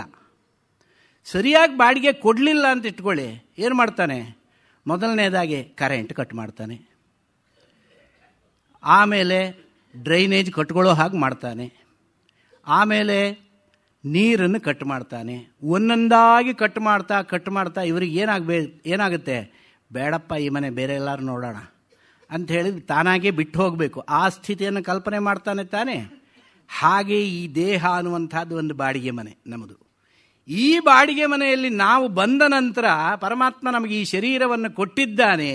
ಜೊತೆಗೆ ಈ ಶರೀರದಲ್ಲಿ ನೀನು ಸರಿಯಾಗಿ ಇರು ಮಗನೇ ಅಂತ ಹೇಳಿ ಕಳಿಸಿದ್ದಾನೆ. ಹೇಗೆ ಇರಬೇಕು ನೀನು ಅಂತ ಕೇಳಿದರೆ, ಒಳ್ಳೆಯದನ್ನು ಮಾಡಬೇಕು, ದಾನ ಮಾಡಬೇಕು, ಉಪಕಾರ ಮಾಡಬೇಕು, ದಯ ಅನ್ನುವಂಥದ್ದು, ಪ್ರಾಣಿ ದಯ ಅನ್ನುವಂಥದ್ದು ಇರಬೇಕು. ಹಾಗೆ ಆ ಪರಮಾತ್ಮನ ಆರಾಧನೆಯನ್ನು ಮಾಡಬೇಕು, ಭಕ್ತಿಯಿಂದ ಇರಬೇಕು, ಪರಮಾತ್ಮನ ಧ್ಯಾನವನ್ನು ಮಾಡಬೇಕು, ಮೋಕ್ಷ ಮಾರ್ಗದ ಅನುಷ್ಠಾನ ಮಾಡಬೇಕು. ಇದನ್ನೆಲ್ಲ ಮಾಡ್ತಾ ಇದ್ದರೆ ದೀರ್ಘಾಯುಷ್ಯನ್ನು ಕೊಡ್ತಾನೆ. ಆನಂತರದಲ್ಲಿ ಶರೀರ ಕರ್ಮಫಲದ ಪರಿಸಮಾಪ್ತಿಯಾದ ನಂತರ ಒಳ್ಳೆ ಮರಣವನ್ನು ಕೊಡ್ತಾನೆ ತಾನಾಗೇ ಬಿಟ್ಟು ಹೋಗುವ ಹಾಗೆ. ಇಲ್ಲದೇ ಇದ್ದಾಗ ನೋಡಿ, ಮನುಷ್ಯನಿಗೆ ಈ ಬಾಡಿಗೆ ಮನೆಯಲ್ಲಿ ಇವನು ಸರಿಯಾಗಿ ಕೆಲಸ ಮಾಡದೇ ಇದ್ದಾಗ ವಾರ್ಧಕ್ಯ ಬಂತು ಅಂತ ಹೇಳಿದರೆ ಮೊದಲನೆಯದಾಗಿ ಕಣ್ಣ ದೃಷ್ಟಿಯನ್ನು ಕಳೆಯುತ್ತಾನೆ. ಸ್ವಲ್ಪ ದಿವಸ ಆದ ನಂತರ ಕಿವಿಯೂ ಕೇಳೋದಿಲ್ಲ ಅಂತ ಮಾಡ್ತಾನೆ. ಕಣ್ಣು ಕಿವಿ ಕೆಲಸ ಮಾಡದಿದ್ದರೂ ಪರವಾಗಿಲ್ಲ, ಬುದ್ಧಿ ಕೆಲಸ ಮಾಡ್ತಾ ಇದೆ. ಚೆನ್ನಾಗಿ ಕೆಲಸ ಮಾಡ್ತಾ ಇತ್ತು. ಅವರಿಗೆ ಇಷ್ಟು 90 ವರ್ಷ ಆದರೂ ಕೂಡ ಸ್ಮರಣಶಕ್ತಿ ಬಹಳ ಚೆನ್ನಾಗಿದೆ. ನಾವು ಎಷ್ಟೋ ಜನ ಹೇಳ್ತೇವೆ, ಇಲ್ಲ ಅದು ಸ್ವಲ್ಪ ಸರಿ ಇಲ್ಲ ಅಂತ ಹೇಳಿದರೆ ಇವನಿಗೆ 60ಕ್ಕೆ ಅರಳು ಮರಳು. ನಿನ್ನೆವರೆಗೆ ಸರಿ ಮಾತಾಡ್ತಾ ಇದ್ರು, ಇವತ್ತು ಅವ್ರ ಮಾತು ನೋಡಿದರೆ ಸ್ವಲ್ಪ ಏನೋ ಅಪ್ಸೆಟ್ ಆದ ಹಾಗೆ ಕಾಣುತ್ತೆ. ಅಂದರೆ ವಿಚಿತ್ರವಾಗಿ ಮಾತನಾಡಲಿಕ್ಕೆ ಶುರು ಮಾಡ್ತಾರೆ. ಇಲ್ಲ ಅಂತಾದರೆ ಸ್ಮರಣಶಕ್ತಿ ಹ್ರಾಸವಾಗುತ್ತೆ. ನೀವು ಒಂದೇ ವಿಷಯವನ್ನು ಅವರು 10 ಸಾರಿ ಕೇಳ್ತಾರೆ, 10 ಸಾರಿ ಹೇಳಿದರೂ ಅವರಿಗೆ ಮತ್ತೆ ಕೇಳೋದು ಅದನ್ನೇ. ಎಲ್ಲರಿಗೂ ಅನುಭವದಲ್ಲಿ ಗೊತ್ತಿರುವಂಥ ವಿಚಾರ, ನೋಡಿರ್ತೀರಿ ನೀವು. ಹೀಗೆ ಸ್ಮರಣಶಕ್ತಿಯನ್ನು ಕಳೆಯುವಂತಹದ್ದು, ಬುದ್ಧಿಶಕ್ತಿಯನ್ನು, ಒಂದೊಂದೇ ಅವಯವಗಳನ್ನು ಅವನು ಕಳೀತಾ ಶರೀರದ ಶೈಥಿಲ್ಯ ಮಾನಸಿಕ ಶೈಥಿಲ್ಯ, ವಾಚಿಕ ಶೈಥಿಲ್ಯ, ಇಂದ್ರಿಯಗಳ ಶೈಥಿಲ್ಯ, ಇದನ್ನೆಲ್ಲ ಮಾಡ್ತಾ ಆ ನಂತರದಲ್ಲಿ ಆ ಜೀವ ಎಷ್ಟು ದಿವಸ ಇರುತ್ತೆ ಆ ದೇಹದಲ್ಲಿ, ಬೇಡಪ್ಪ ಬೇರೆ ಮನೆ ಹುಡ್ಕೋಣ ಅಂತ ಹೇಳಿಬಿಟ್ಟು ಹೊರಟು ಬಿಡ್ತಾನೆ ಅಲ್ಲಿಗೆ. ಆ ರೀತಿಯಾಗಿ ಇರುವಂತಹದ್ದಾದ್ದರಿಂದ ಇದು ನಮ್ಮ ದೇಹವೂ ಒಂದು ಬಾಡಿಗೆ ಮನೆ. ಹಾಗೆ ಬಾಡಿಗೆ ಮನೆಯನ್ನು ನಾವು ಪಡ್ಕೊಂಡು ಬಂದಿದ್ದೇವೆ. ಇದರಿಂದ ಹೋಗುವಾಗ ನಾವು ಮುಂದೆ ಇನ್ನೂ ಒಳ್ಳೆ ಮನೆಗೆ ಹೋಗಬೇಕು. ಆ ಒಳ್ಳೆ ಮನೆಗೆ ಹೋಗಬೇಕಾದ್ರೆ ಏನು ಮಾಡಬೇಕು? ಈ ಮನೆಯಲ್ಲಿ ಒಳ್ಳೆ ಹೆಸರು ತಗೊಂಡು ಹೋದರೆ ಇನ್ನೊಂದು ಮನೆಗೆ ಹೋಗುವಾಗ ಅವರು ಕೂಡ ವಿಚಾರಿಸ್ತಾರೆ ಕೊಡಬೇಕಾದ್ರೆ, ನಮ್ಮಲ್ಲಿದ್ದರು ಅಂಥವರು ಒಳ್ಳೆ ಜನ, ನೀವು ಧಾರಾಳವಾಗಿ ಅವ್ರಿಗೆ ಮನೆ ಕೊಡಬಹುದು, ಅವರೇನು ಬಾಡಿಗೆಗೆ ಮೋಸ ಮಾಡೋದಿಲ್ಲ ಅಥವಾ ಮನೆ ಹಾಳು ಮಾಡೋದಿಲ್ಲ. ಇದು ಎರಡೂ ತಾನೇ ಹೇಳುವಂಥದ್ದು. ಹಾಗೇ ಮುಂದಿನ ಮನೆಯನ್ನು ಕೂಡ ಆವಾಗ ಒಳ್ಳೆ ಮನೆಯನ್ನು ಕೊಡ್ತಾನೆ ಪರಮಾತ್ಮ. ಅದಕ್ಕೋಸ್ಕರವಾಗಿ ಮುಂದಿನ ಮನೆ ಹೇಗೆ ಅಂತ ಕೇಳಿದರೆ, ಈ ಒಂದು ಮನೆಯಲ್ಲಿ ಇದ್ದಾಗ ನಾವು ಯಾವ ಸಾಧನೆಗಳನ್ನು ಮಾಡ್ತೇವೋ ಆ ಸಾಧನೆಗಳನ್ನು ಮುಂದುವರಿಸಿ ಇನ್ನು ಮೋಕ್ಷ ಮಾರ್ಗದಲ್ಲಿ ಅಭಿವೃದ್ಧಿ ಹೊಂದುವುದಕ್ಕೆ ಬೇಕಾಗುವಂತಹ ರೀತಿಯಲ್ಲಿ ಸಾಧನ ಯೋಗ್ಯವಾದಂತಹ ಶರೀರವನ್ನು ಕೊಡ್ತಾನೆ. ಶರೀರವನ್ನು ಮಾತ್ರ ಸರಿಯಾಗಿದ್ದು ಕೊಟ್ಟರೆ ಸಾಲದು, ಅದಕ್ಕೆ ಬೇಕಾದ ಬುದ್ಧಿಯನ್ನೂ ಕೊಡ್ತಾನೆ. ದದಾಮಿ ಬುದ್ಧಿಯೋಗಂ ತಂ ಯೇನ ಮಾಮುಪಯಾಂತಿತೆ. ಯಾವ ಬುದ್ಧಿಯನ್ನು ಕೊಟ್ಟರೆ ನನ್ನನ್ನು ಪಡೆಯುವುದಕ್ಕೆ ಸಾಧ್ಯವೋ ಅಂತಹ ಬುದ್ಧಿಯನ್ನು ಕೊಡ್ತಾನಂತೆ ಪರಮಾತ್ಮ. ಇಲ್ಲದೆ ಹೋದರೆ ಆ ಕಡೆ ಬುದ್ಧಿ ಬರುವ ಹಾಗೆ ಇಲ್ಲ. ನೋಡಿ, ಎಷ್ಟೋ ಜನ ನೀವು ನೋಡಿರ್ತೀರ, ಹುಟ್ಟಿದಾರಭ್ಯ ಕೆಲವರು ಸಂಸಾರದಲ್ಲಿ ವಿರಕ್ತರಾಗ್ತಾರೆ ಅಥವಾ ವಿಪರೀತ ಭಕ್ತಿಯಲ್ಲಿರ್ತಾರೆ. ಮೀರಾಬಾಯಿ, ಸಂತ ತುಕಾರಾಮ್, ಕಬೀರ್ ದಾಸ್, ಪುರಂದರದಾಸರು, ತ್ಯಾಗರಾಜರು, ಮುತ್ತುಸ್ವಾಮಿ ದೀಕ್ಷಿತರು, ಶ್ಯಾಮಾಶಾಸ್ತ್ರಿಗಳು, ಇವರೆಲ್ಲ ಕರ್ನಾಟಕ ಸಂಗೀತದ ಪಿತಾಮಹರು ಅಂತ ಹೇಳ್ತಾರೆ. ಈ ಮೂರ್ತಿತ್ರಯರು. ಇವರಿಗೆಲ್ಲ ಯಾಕೆ ಆ ಒಂದು ಸಾಮರ್ಥ್ಯ ಬಂತು? ಬಾಕಿ ಎಲ್ಲ ನಿಮಗೆಲ್ಲ ಯಾಕೆ ಬರೋದಿಲ್ಲ? ಎಲ್ಲರೂ ಒಂದೇ ರೀತಿಯಾಗಿರೋದಿಲ್ಲ ತಾನೇ. ಹುಟ್ಟುತ್ತಾನೆ ಕೆಲವರು ಚೈಲ್ಡ್ ಪ್ರಾಡಿಜಿ ಅಂತ ಹೇಳಿಬಿಟ್ಟು ಹೇಳ್ತೇವೆ, ಅದು ಅವರಿಗೆ ಬರುತ್ತೆ, ಎಲ್ಲರಿಗೂ ಬರೋದಿಲ್ಲ. ಯಾಕೆ ಅಂದರೆ ಕರ್ಮವೇ ಅದನ್ನು ನಿರ್ಣಯಿಸಿರುತ್ತೆ. ಹುಟ್ಟುತ್ತಾ ಇದ್ದ ಹಾಗೆ ವೈರಾಗ್ಯ ಬರಬೇಕಾದ್ರೆ ಹಿಂದಿನ ಜನ್ಮದಲ್ಲಿ ಅವರು ಮಾಡಿರುವ ಕರ್ಮದ ಫಲದ ವಿಶೇಷದಿಂದ ಅವರಿಗೆ ಈ ವಿರಕ್ತವಾದ ಬುದ್ಧಿಯಿಂದ ಈ ಜನ್ಮ ಬಂದಿದೆ. ಅದರಲ್ಲಿ ಈ ಜನ್ಮದಲ್ಲಿ ಇನ್ನೂ ಹೆಚ್ಚಿನ ಸಾಧನಾನುಷ್ಠಾನವನ್ನು ಮಾಡ್ತಾರೆ. ಸಾಧನಾನುಷ್ಠಾನ ಮಾಡಿದಾಗ ಅವರ ಮನಸ್ಸು ಯಾವತ್ತೂ ಮೋಕ್ಷ ಮಾರ್ಗದ ಕಡೆಗೇ ತಿರುಗಿರುತ್ತೆ. ಪರಾಂಚಿಖಾನಿ ವ್ಯತೃಣತ್ ಸ್ವಯಂಭೂಸ್ ತಸ್ಮಾತ್ ಪರಾಂಗ್ ಪಶ್ಯತಿ ನಾಂತರಾತ್ಮನ್ ಕಶ್ಚಿದ್ಧೀರ ಪ್ರತ್ಯಗಾತ್ಮಾನಮೈಕ್ಷರ ಆವೃತ್ತ ಚಕ್ಷುರ ಅಮೃತತ್ವಮಿಚ್ಛನ್. ಇಂದ್ರಿಯಗಳನ್ನೆಲ್ಲ ಈ ಕಡೆ ಹೋಗುವ ಹಾಗೆ ಮಾಡಿ ಸೃಷ್ಟಿ ಮಾಡಿ ಕೊಟ್ಟುಬಿಟ್ಟಿದ್ದಾನೆ ಪರಮಾತ್ಮ ಈ ಕಡೆ ಹೋಗುವಾಗ ಇಂದ್ರಿಯಗಳನ್ನೆಲ್ಲ ಕಳಿಸಿಬಿಟ್ಟು ತಾನು ಮಾತ್ರ ಇಲ್ಲಿ ಕೂತುಬಿಟ್ಟ. ನೀವು ಹೋಗೋದು ಈ ಕಡೆ, ಆ ಕಡೆ ಪರಮಾತ್ಮನನ್ನು ಹುಡ್ಕೊಂಡು ಹೋದರೆ ಅದು ಇರೋದು ಇಲ್ಲಿ ತಿರುಗಿ ನೋಡ್ರಪ್ಪ. ಅದಕ್ಕೋಸ್ಕರವಾಗಿ ಆತ್ಮಾವಾರೇ ದ್ರಷ್ಟವ್ಯ ಶ್ರೋತವ್ಯೋ ಮಂತವ್ಯೋ ನಿಧಿಧ್ಯಾಸಿತವ್ಯ ಅಂತ ಉಪನಿಷತ್ತು ಹೇಳುತ್ತೆ. ಆತ್ಮನ ಕಡೆಗೆ ತಿರುಗಿ ನೋಡ್ರಪ್ಪ. ನೀವು ನೋಡ್ತಾ ಇರುವುದು ಪ್ರಪಂಚದ ಕಡೆಗೆ. ಪ್ರಪಂಚದಲ್ಲಿ ಆತ್ಮನನ್ನು ನೋಡ್ಲಿಕ್ಕೆ ಆಗೋದಿಲ್ಲ. ಪ್ರಪಂಚ ಯಾವತ್ತೂ ಆತ್ಮಕ್ಕೆ ವಿಮುಖವಾಗಿರುವಂತಹ ದಿಕ್ಕಿನಲ್ಲಿ ಇರುವಂತಹದ್ದು. ಆದ್ದರಿಂದ ಅಲ್ಲಿ ಹೋಗಿ ಪರಮಾತ್ಮನನ್ನು ನೋಡ್ಲಿಕ್ಕೆ ಆಗೋದಿಲ್ಲ. ಪರಮಾತ್ಮನನ್ನು ನೋಡಬೇಕೋ ಹಾಗಾದರೆ ನಿಮ್ಮ ಮನಸ್ಸನ್ನು ತಿರುಗಿಸಿ. ಆ ಕಡೆ ಹೋಗ್ತಾ ಇರುವ ಕುದುರೆಯ ಲಗಾಮನ್ನು ಹಿಡಿದು ಬಿಟ್ಟು ಈ ಕಡೆಗೆ ತಿರುಗಿಸಿ. ಆ ರೀತಿಯಾಗಿ ತಿರುಗಿಸಿದಾಗ ತಸ್ಮಾತ್ ಪರಾಂಗ್ ಪಶ್ಯತಿ ನಾಂತರಾತ್ಮನ್ ಕಶ್ಚಿತ್ ಧೀರ ಪ್ರತ್ಯಗಾತ್ಮಾನಮೈಕ್ಷತಿ. ಯಾರು ಅಂತ ಕೇಳಿದರೆ ಆವೃತ್ತ ಚಕ್ಷು. ಯಾರು ಇಂದ್ರಿಯ ನಿಗ್ರಹವನ್ನು ಮಾಡಿದ್ದಾನೋ, ಇಂದ್ರಿಯಗಳನ್ನು ವಿಷಯದ ಅಭಿಮುಖವಾಗಿ ಹೋಗದಂತೆ ತಡೆದಿದ್ದಾನೋ ಅವನು ಮಾತ್ರ ಇಂದ್ರಿಯಗಳನ್ನು ಆತ್ಮದ ಕಡೆಗೆ ತಿರುಗಿಸುವುದಕ್ಕೆ ಮಾತ್ರ ಸಾಧ್ಯ. ಹಾಗೇ ಯೋನಿಮನ್ಯೇ ಪ್ರಪದ್ಯಂತೆ ಶರೀರತ್ವಾಯ ದೇಹಿನಃ ಸ್ಥಾಣುಮನ್ಯೇ ಅನುಸಂಯಂತಿ ಯಥಾ ಕರ್ಮ ಯಥಾಶ್ರುತಂ. ಈ ಮನುಷ್ಯ ಶರೀರವಾಗಬಹುದು, ಪ್ರಾಣಿಗಳ ಶರೀರವಾಗಬಹುದು. ಈ ಶರೀರಗಳನ್ನು ಪಡೆಯಬೇಕಾದರೆ ಹಿಂದಿನ ಜನ್ಮದಲ್ಲಿ ಮಾಡಿದ ಕರ್ಮ, ಹಿಂದಿನ ಜನ್ಮದಲ್ಲಿ ಅಂದರೆ ಅನೇಕ ಜನ್ಮಗಳಲ್ಲಿ, ಒಂದೇ ಜನ್ಮದಲ್ಲಿ ಅಂತ ಅರ್ಥವಲ್ಲ, ಅನೇಕ ಜನ್ಮಗಳಲ್ಲಿ ಮಾಡಿರುವ ಕರ್ಮವೇ ಇದಕ್ಕೆ ಕಾರಣ. ಆ ಕರ್ಮದಿಂದ ಒಳ್ಳೆ ಧನಿಕರ ವಂಶದಲ್ಲಿ ಹುಟ್ಟಬಹುದು, ಭೋಗಭಾಗ್ಯಗಳನ್ನು ಅನುಭವಿಸುವುದಕ್ಕೆ. ಇಲ್ಲ ಮಧ್ಯಮ ವರ್ಗದಲ್ಲಿ ಹುಟ್ಟಬಹುದು, ಇಲ್ಲ ದರಿದ್ರನಾಗಿ ಹುಟ್ಟಬಹುದು, ಇಲ್ಲ ಬೇರೆ ಪ್ರಾಣಿಗಳಾಗಿ ಹುಟ್ಟಬಹುದು. ಅದಿಲ್ಲ ಅಂತಾದರೆ ಇನ್ನೂ ನಿಂದಿತವಾದ ಪಾಪಗಳನ್ನು ಮಾಡಿದ್ದ ಅಂತಾದರೆ ಸ್ಥಾವರ ಜನ್ಮವನ್ನು ಪಡೆಯುತ್ತಾನೆ. ಸ್ಥಾವರ ಜನ್ಮ ಅಂತ ಹೇಳಿದರೆ ವೃಕ್ಷ ತರು ಗುರುಮಲತಾದಿಗಳ ಜನ್ಮ. ಮರವಾಗಿ ಹುಟ್ಟುತ್ತಾನೆ, ಬಳ್ಳಿಯಾಗಿ ಹುಟ್ಟುತ್ತಾನೆ. ಮರ ಬಳ್ಳಿ ಇವುಗಳ ಒಂದು ಜೀವನವನ್ನು ನೀವು ಬಹಳ ಸೂಕ್ಷ್ಮ ರೂಪದಿಂದ ಅವಲೋಕನ ಮಾಡಿ ನೋಡಿ. ಅವುಗಳ ಜೀವನ ಅವುಗಳಿಗಾಗಿಯೋ, ಅವುಗಳಿಗಾಗಿ ಅವು ಇಲ್ಲವೇ ಇಲ್ಲ. ಯಾವ ಮರವು ತನಗಾಗಿ ತಾನು ಜೀವಿಸಿರೋದಿಲ್ಲ, ಪೂರ್ತಿ ಪರೋಪಕಾರವನ್ನೇ ಮಾಡುತ್ತೆ. ಏನೂ ಅದರಲ್ಲಿ ಇಲ್ಲ. ಮುಳ್ಳಿನ ಮರ, ವಿಷ ವೃಕ್ಷ ಅಂತ ಆದರೂ ಕೂಡ ನೆರಳು ಕೊಡುತ್ತೆ. ನೆರಳು ಕೊಟ್ಟು ಪರೋಪಕಾರವನ್ನು ಮಾಡುತ್ತೆ. ಆ ಪರೋಪಕಾರವನ್ನು ಮಾಡಿರುವ ಕಾರಣದಿಂದಲೇ ಅದರ ಒಂದು ಪಾಪ ಅನ್ನುವಂಥದ್ದು ಕಳೀತಾ ಬರುತ್ತೆ. ಮುಂದಿನ ಜನ್ಮ ಒಳ್ಳೆಯದಾಗಿ ಸಿಗುತ್ತೆ. ಅದಕ್ಕೆ ಕರ್ಮವಿಪಾಕದಲ್ಲಿ ಒಂದು ಮಾತನ್ನು ಹೇಳುತ್ತಾರೆ. ಹೇಗೆ ಅಂದರೆ, ಗುರುಂ ಹುಂಕೃತ್ಯ ತುಂಕೃತ್ಯ ವಿಪ್ರಂ ನಿರ್ಜಿತ್ಯವಾದತಃ ಶ್ಮಶಾನೇ ಜಾಯತೆ ವೃಕ್ಷ ಕಂಕಗೃಧ್ರೋಪಸೇವಿತಃ. ಸ್ಥಾವರ ಜನ್ಮ ಹೇಗೆ ಬರುತ್ತೆ ಮನುಷ್ಯನಿಗೆ ಅಂತ ಹೇಳಿದರೆ, ಅತ್ಯಂತ ನಿಂದಿತವಾದ ಕರ್ಮವನ್ನು ಮಾಡಿದಾಗ ಸ್ಥಾವರ ಜನ್ಮ. ಆ ಸ್ಥಾವರ ಜನ್ಮದಲ್ಲೂ ತಾರತಮ್ಯ ಇದೆ. ಮನುಷ್ಯ ಜನ್ಮದಲ್ಲಿ ಮಾತ್ರ ಹಾಗಲ್ಲ, ಅಥವಾ ಎಲ್ಲ ಪ್ರಾಣಿ ಜನ್ಮಗಳಲ್ಲಿ ಮಾತ್ರ ಹಾಗೆ ಅಂತ ತಿಳ್ಕೋಬೇಡಿ. ಪ್ರಾಣಿ ಜನ್ಮದಲ್ಲೂ ತಾರತಮ್ಯ ಇದೆ. ನಾಯಿಗಳನ್ನು ನೋಡಿ, ಬೀದಿಲಿರೋ ನಾಯಿ ಬೇರೆ, ಕಾರ್ನಲ್ಲಿ ಓಡಾಡೋ ನಾಯಿ ಬೇರೆ. ಅದು ನಾಯಿಯೇ ಆದರೂ ಕೂಡ BMW ಕಾರ್ನಲ್ಲಿ ಕುತ್ಕೊಂಡು ಹೋಗ್ತಾ ಇರುತ್ತೆ. ಆ ಯೋಗ ಬಂದಿದೆ ಅದಕ್ಕೆ. ನಾಯಿ ಜನ್ಮದಲ್ಲೂ ಒಳ್ಳೆ ಪುಣ್ಯ ಮಾಡಿದೆ ಅದು. ಹಾಗೆ ಮನುಷ್ಯ ಜನ್ಮದಲ್ಲಿ ಇದ್ದುಕೊಂಡು ನಾಯಿಯಾಗಿ ಬದುಕ್ತಾ ಇರ್ತಾನೆ. ಮನುಷ್ಯ ಜನ್ಮ ಉತ್ತಮ ಜನ್ಮ ಪಡೆದು ಕೂಡ ನಾಯಿ ಹಾಗೆ ಬದುಕುವಂಥದ್ದು. ಎಂಜಲ ತಿನ್ಬಿಟ್ಟು ಬದುಕುವಂಥವ್ರನ್ನ ನಾವು ಎಷ್ಟು ಜನ ಕಾಣೋದಿಲ್ಲ. ಅದು ಮನುಷ್ಯ ಜನ್ಮ ನಮಗೆ ಬರಬೇಕು. ಯಾವ ರೀತಿಯಾಗಿ ಬರಬೇಕು ಅಂದರೆ, ಮನುಷ್ಯ ಜನ್ಮದ ಸಕಲ ಸೌಭಾಗ್ಯವನ್ನು ಅನುಭವಿಸುವುದಕ್ಕೆ ಅವಕಾಶವಿರುವಂತಹ ಜನ್ಮ ಬಂದರೆ ಮನುಷ್ಯ ಜನ್ಮ ಬೇಕು. ಅದಿಲ್ಲ ಅಂತಾದರೆ ಪ್ರಾಣಿ ಜನ್ಮವೇ ಶ್ರೇಷ್ಠ ಅದಕ್ಕಿಂತ. ಹಾಗೆ ಆ ರೀತಿಯಾದಂತಹ ನಿಂದಿತವಾದ ಜನ್ಮದಲ್ಲೂ ಕೂಡ ತಾರತಮ್ಯ ಅನ್ನುವಂಥದ್ದು ಇದ್ದೇ ಇದೆ. ಹಾಗೆ ಸ್ಥಾವರ ಜನ್ಮದಲ್ಲೂ ಕೂಡ ತಾರತಮ್ಯ ಇದೆ. ಒಳ್ಳೆ ಮರವಾಗಿ ಹುಟ್ಟೋದು ಅಂದರೆ, ಅಶ್ವತ್ಥ ಮರವಾಗಿ ಹುಟ್ಟುಬಿಟ್ರೆ ಉಪನಯನ ಮಾಡಿ ಪೂಜೆ ಮಾಡಿಬಿಡ್ತಾರೆ ಎಲ್ಲ, ಹೌದಾ? ಅದೇ ವಿಷವೃಕ್ಷವಾದರೆ ಕಡ್ದಾಕ್ಬಿಡ್ತಾರೆ, ಬೆಂಕಿ ಹಾಕಿಬಿಡ್ತಾರೆ. ಹೀಗೆ ಇನ್ನು ಅದಕ್ಕೆ ಹೇಳ್ತಾರೆ, ಗುರುಂ ಹುಂಕೃತ್ಯ ತುಂಕೃತ್ಯ ವಿಪ್ರಂ ನಿರ್ಜಿತ್ಯವಾದತಃ. ಒಳ್ಳೆ ಗುರು, ಪಾಠವನ್ನು ವಿದ್ಯೆಯನ್ನು ಕೊಟ್ಟಂತಹ ಗುರು, ಏನೋ ಒಂದು ಸ್ವಲ್ಪ ವೈಮನಸ್ಯ ಉಂಟಾಯಿತು. ವೈಮನಸ್ಯ ಬರುತ್ತೆ ಅಂತ ಆದರೆ ಇವನು ಶಿಷ್ಯ ಬಾಯಿ ಮುಚ್ಕೊಂಡು ಹೋಗಬೇಕು, ತಲೆ ತಗ್ಗಿಸ್ಕೊಂಡು ಹೋಗಬೇಕು.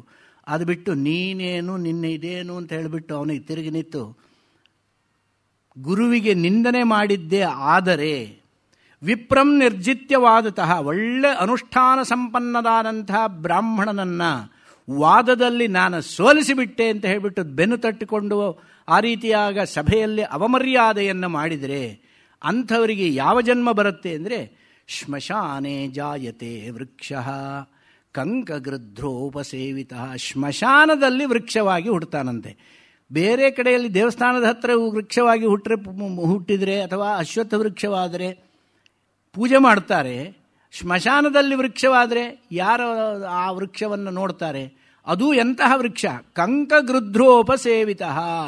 ಹದ್ದುಗಳು, ಕಾಗೆಗಳು ಇವುಗಳೆಲ್ಲ ಬಂದು ವಾಸ ಮಾಡಿ ಗೂಡು ಕಟ್ಟಿಕೊಂಡು ವಾಸ ಮಾಡುವಂತಹ ವೃಕ್ಷವಾಗಿ, ಗಿಳಿಗಳಲ್ಲ, ಹದ್ದುಗಳು, ಕಾಗೆಗಳು, ಇಂತಹ ಒಂದು ನಿಂದ್ಯವಾದಂತಹ ಜನ್ಮ ಸ್ಥಾವರ ಜನ್ಮ. ಅಂಥ ಜನ್ಮವನ್ನು ಕೂಡ ಪಡೆಯುವುದಕ್ಕೆ ಸಾಧ್ಯ ಈ ಒಂದು ನಿಂದಿತ ಕರ್ಮಾನುಷ್ಠಾನದಿಂದ. ಹಾಗೇ ಈ ರೀತಿಯಾಗಿ ಸ್ಥಾಣುಮನ್ಯೇ ಅನುಸಂಯಂತಿ ಯಥಾ ಕರ್ಮ ಯಥಾಶ್ರಮ. ಯಾವ ರೀತಿಯಾಗಿ ಕರ್ಮವನ್ನು ಮಾಡಿದ್ದಾನೋ ಆ ಕರ್ಮವನ್ನು ಹೇಗೆ ಮಾಡಬೇಕು ಅಂತ ಕೇಳಿದರೆ, ನಾವು ಈ ಜನ್ಮದಲ್ಲಿ ಯಾವ ಸ್ಥಿತಿಯಲ್ಲಿದ್ದೇವೆಯೋ ಈ ಸ್ಥಿತಿಗಿಂತ ಕಮ್ಮಿ ಆಗಿ ಹೋಗದ ರೀತಿಯಲ್ಲಿ ನಮಗೆ ಮುಂದಿನ ಜನ್ಮ ಕೊಡು ಭಗವಂತ ಅಂತಾನೆ ಬೇಡಬೇಕು. ಎಲ್ಲರೂ ಪ್ರಮೋಷನ್ ಅಂತಾನೆ ಬಯಸ್ತಾರೆ, ಡಿಮೋಷನನ್ನು ಯಾರೂ ಬಯಸೋದಿಲ್ಲ. ಇದ್ದಂತಹ ಸ್ಥಾನಕ್ಕಿಂತ ಮೇಲೆ ಹೋಗುವುದನ್ನು ನಾವು ಪಡೆಯಬೇಕಾದರೆ ಹಿಂದೆ ಮಾಡಿದ ಕರ್ಮದಿಂದ ಈ ಫಲವನ್ನು ಪಡ್ಕೊಂಡಿದ್ದೇವೆ, ಇದಕ್ಕಿಂತ ಉತ್ತಮವಾದ ಜನ್ಮ ಬರಬೇಕು ಅಂದರೆ ಅದಕ್ಕಿಂತ ಉತ್ತಮವಾದ ಕರ್ಮವನ್ನು ಮಾಡಬೇಕು. ಆ ರೀತಿಯಾಗಿ ಸ್ಥಾಣುವನ್ಯೇನು ಸಂಯಂತಿ ಯಥಾ ಕರ್ಮ ಯಥಾಶ್ರುತಂ. ಭಗವತ್ಪಾದರು ಬರೀತಾರೆ ನೋಡಿ, ಯಥಾ ಕರ್ಮ ಯದ್ಯಸ್ಯ ಕರ್ಮ ತದ್ ಯಥಾ ಕರ್ಮ. ಯಾರು ಯಾವ ಕರ್ಮವನ್ನು ಮಾಡಿದ್ದಾನೋ, ಯೈಹಿ ಯಾದೃಶಂ ಕರ್ಮ ಇಹ ಜನ್ಮನಿ ಕೃತಂ ತದ್ವಶೇನ. ಈ ಜನ್ಮದಲ್ಲಿ ಯಾವ ಕರ್ಮವನ್ನು ಯಾವ ರೀತಿಯಾಗಿ ಮಾಡಿದ್ದಾನೋ ಅದಕ್ಕೆ ಸರಿಯಾಗಿ ಮುಂದಿನ ಜನ್ಮ ಬರುತ್ತೆ. ನಾನು ಯಾರಿಗೋ ಒಂದು ಸ್ವಲ್ಪ ದುಡ್ಡಿಗೆ ಟೋಪಿ ಹಾಕಿಬಿಟ್ಟು ನಾನು ಗಂಟು ಮಾಡಿಕೊಂಡು ಹೋದೆ ಅಂತ ಈಗ ಎಷ್ಟೋ ಕಡೆ ನೋಡ್ತಿರ್ತಿರಲ್ಲ, ಚಿಟ್ ಫಂಡ್ ಆಗಲಿ ಇನ್ನೇನಾಗಲಿ, ಎಷ್ಟೋ ಜನರ ಹತ್ರ ದುಡ್ಡನ್ನು ಕಲೆಕ್ಟ್ ಮಾಡಿಬಿಟ್ಟು ಒಂದು ದಿವಸ ಬೋರ್ಡನ್ನು ಎತ್ತಿಬಿಟ್ಟು ಹೊರಟೋಗ್ಬಿಡ್ತಾರೆ.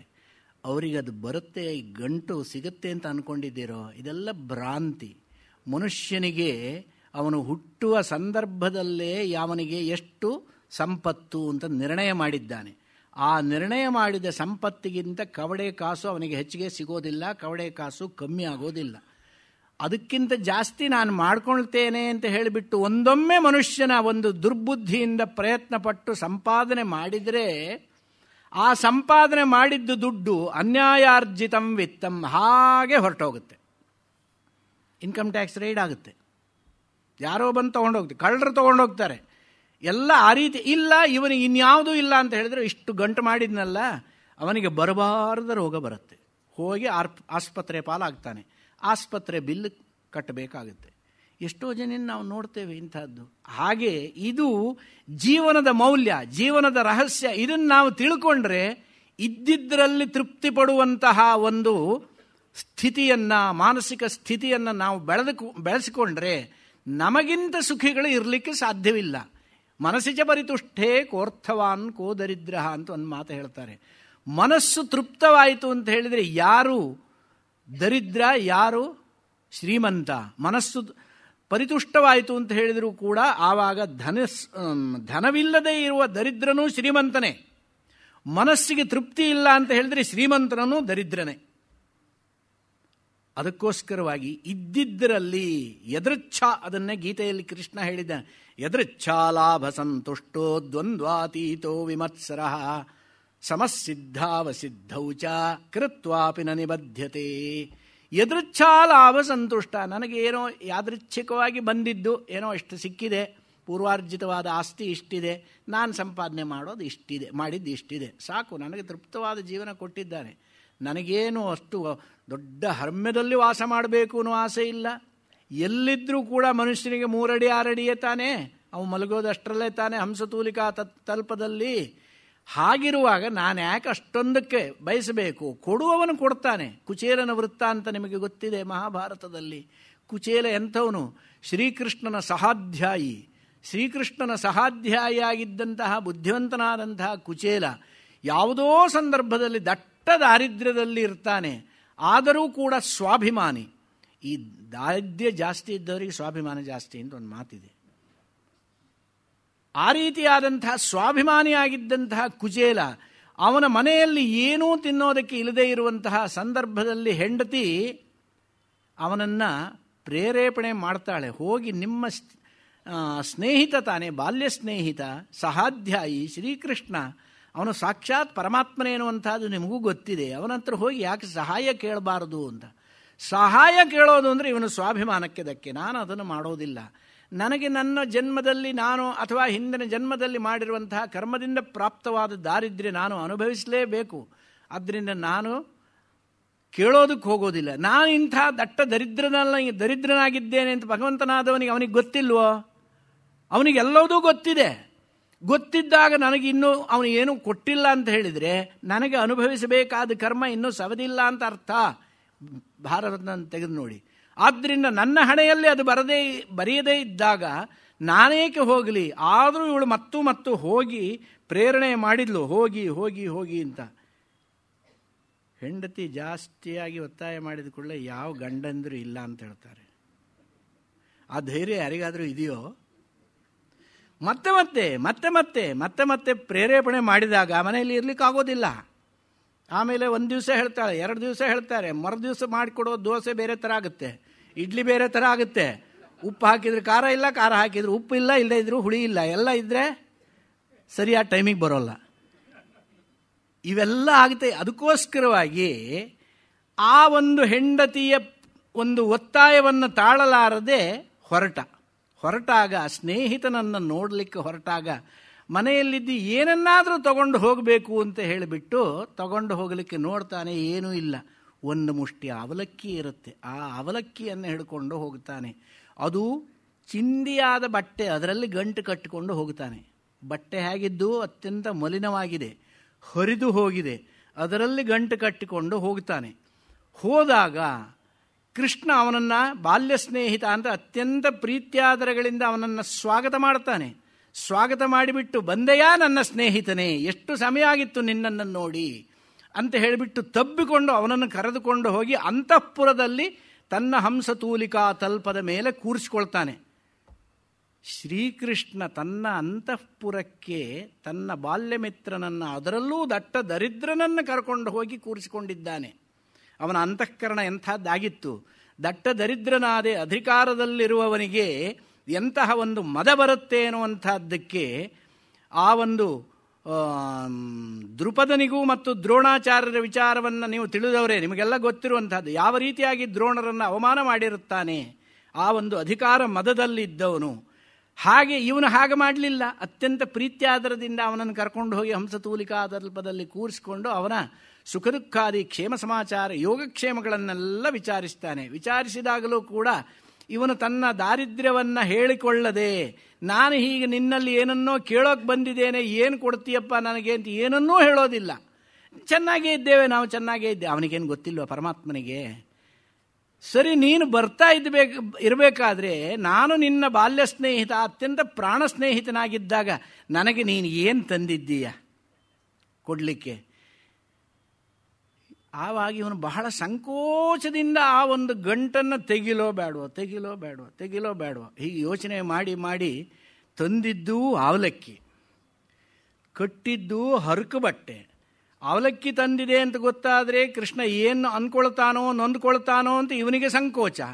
ಆ ಬಟ್ಟೆ ಮಲಿನವಾಗಿದೆ, ಹರಿದು ಹೋಗಿದೆ, ಅದರಲ್ಲಿ ಕಟ್ಕೊಂಡು ಬಂದಿದ್ದು, ಅದನ್ನೇ ಹೇಗಪ್ಪ ತೋರಿಸೋದು ಅವನ ಎದುರಕ್ಕೆ ಅಂತ ಹೇಳಿಬಿಟ್ಟು ಗಂಟನ್ನು ಬಿಚ್ಚಲಿಕ್ಕೆ ಅವನಿಗೆ ಕಾಣದಿದ್ದ ಹಾಗೆ ಅವನೇ ತಗೊಂಡ್ಬಿಡ್ತಾನೆ. ಇವು ಯಾವಾಗ ಇಷ್ಟು ಮುಜುಗರದಿಂದ ಈ ರೀತಿಯಾದಂಥ ಸ್ಥಿತಿಯನ್ನು ಅನುಭವಿಸ್ತಾ ಇರ್ತಾನೋ ಅವನಿಗೆ ಗೊತ್ತಾಗಿ ಎಳೆದು ಏನು ತಗೊಂಬಂದಿದ್ಯಾ ಅಂತ ತೆಗೆದುಬಿಟ್ಟು ನೋಡ್ತಾನೆ, ಅವಲಕ್ಕಿ. ಎಂತಹ ಒಂದು ಆಹಾರವನ್ನು ತಂದಿದ್ದೀಯಪ್ಪ ಅಂತ ಹೇಳಿಬಿಟ್ಟು ಆ ಅವಲಕ್ಕಿಯನ್ನು ಅತ್ಯಂತ ಸಂತೋಷದಿಂದ ಅವನು ತಿಂತಾನೆ. ಭಗವಂತನಿಗೆ ಅರ್ಪಿಸುವಾಗ ನಮ್ಮ ಅಸ್ತಿತ್ವವನ್ನು ಮರೆತು ಪ್ರೀತಿಯಿಂದ ಇದ್ದಿದ್ದನ್ನು ಅರ್ಪಿಸಿದರೆ ಪರಮಾತ್ಮ ಅದನ್ನು ಭಕ್ತಿಯಿಂದ ಸ್ವೀಕಾರ, ಅವನು ಅತ್ಯಂತ ಆದರದಿಂದ ಸ್ವೀಕಾರ ಮಾಡ್ತಾನೆಯೇ ಹೊರತು ಯಾವುದೇ ಆಡಂಬರಗಳಿಂದ ಪಂಚಭಕ್ಷ್ಯ ಪರಮಾನ್ನಾದಿಗಳನ್ನು ನೈವೇದ್ಯ ಮಾಡಿದ ಮಾತ್ರದಿಂದ ಪರಮಾತ್ಮ ಸ್ವೀಕಾರ ಮಾಡ್ತಾನೆ ಅಂತ ಇಲ್ಲ. ಇದಕ್ಕೆ ಅನೇಕ ಉದಾಹರಣೆಗಳು. ಸತ್ಯಭಾಮೆ ಅತ್ಯಂತ ಸ್ವಾಭಿಮಾನಿಯಾಗಿ ಗರ್ವದಿಂದ ಮೆರೀತಾ ಇದ್ದವಳು ತುಲಾಭಾರದ ಸಮಯದಲ್ಲಿ ತನ್ನೆಲ್ಲ ಆಭರಣಗಳನ್ನು ಹಾಕಿಟ್ಟಲು. ಅರಮನೆಯಲ್ಲಿದ್ದಂತಹ ಆಭರಣಗಳನ್ನೆಲ್ಲ ತಂದು ಹಾಕಿ ತೂಕ ಮಾಡಿದರೂ ಕೂಡ ತಕ್ಕಡಿ ಏಳಲಿಲ್ಲ. ಅದೇ ರುಕ್ಮಿಣಿ ಬಂದುಬಿಟ್ಟು ಒಂದು ತುಳಸಿ ದಳವನ್ನು ಭಕ್ತಿಯಿಂದ ಹಾಕಿದಾಗ ಆವಾಗ ತಕ್ಕಡಿ ಮೇಲೆ ತಂದೆ. ಪರಮಾತ್ಮ ಭಕ್ತಪರಾಧೀನನೇ ಹೊರತು ನೀವು ಕೊಡುವಂತಹ ಈ ಸಾಮಗ್ರಿಯನ್ನು ಅನುಸರಿಸಿ ನಿಮಗೆ ಫಲವನ್ನು ಕೊಡುವವನಲ್ಲ. ಅವನು ಆ ರೀತಿಯಾಗಿ ಫಲವನ್ನು ಕೊಡುವವನಾದರೆ ನಮಗೂ ಅವನಿಗೇನು ವ್ಯತ್ಯಾಸ?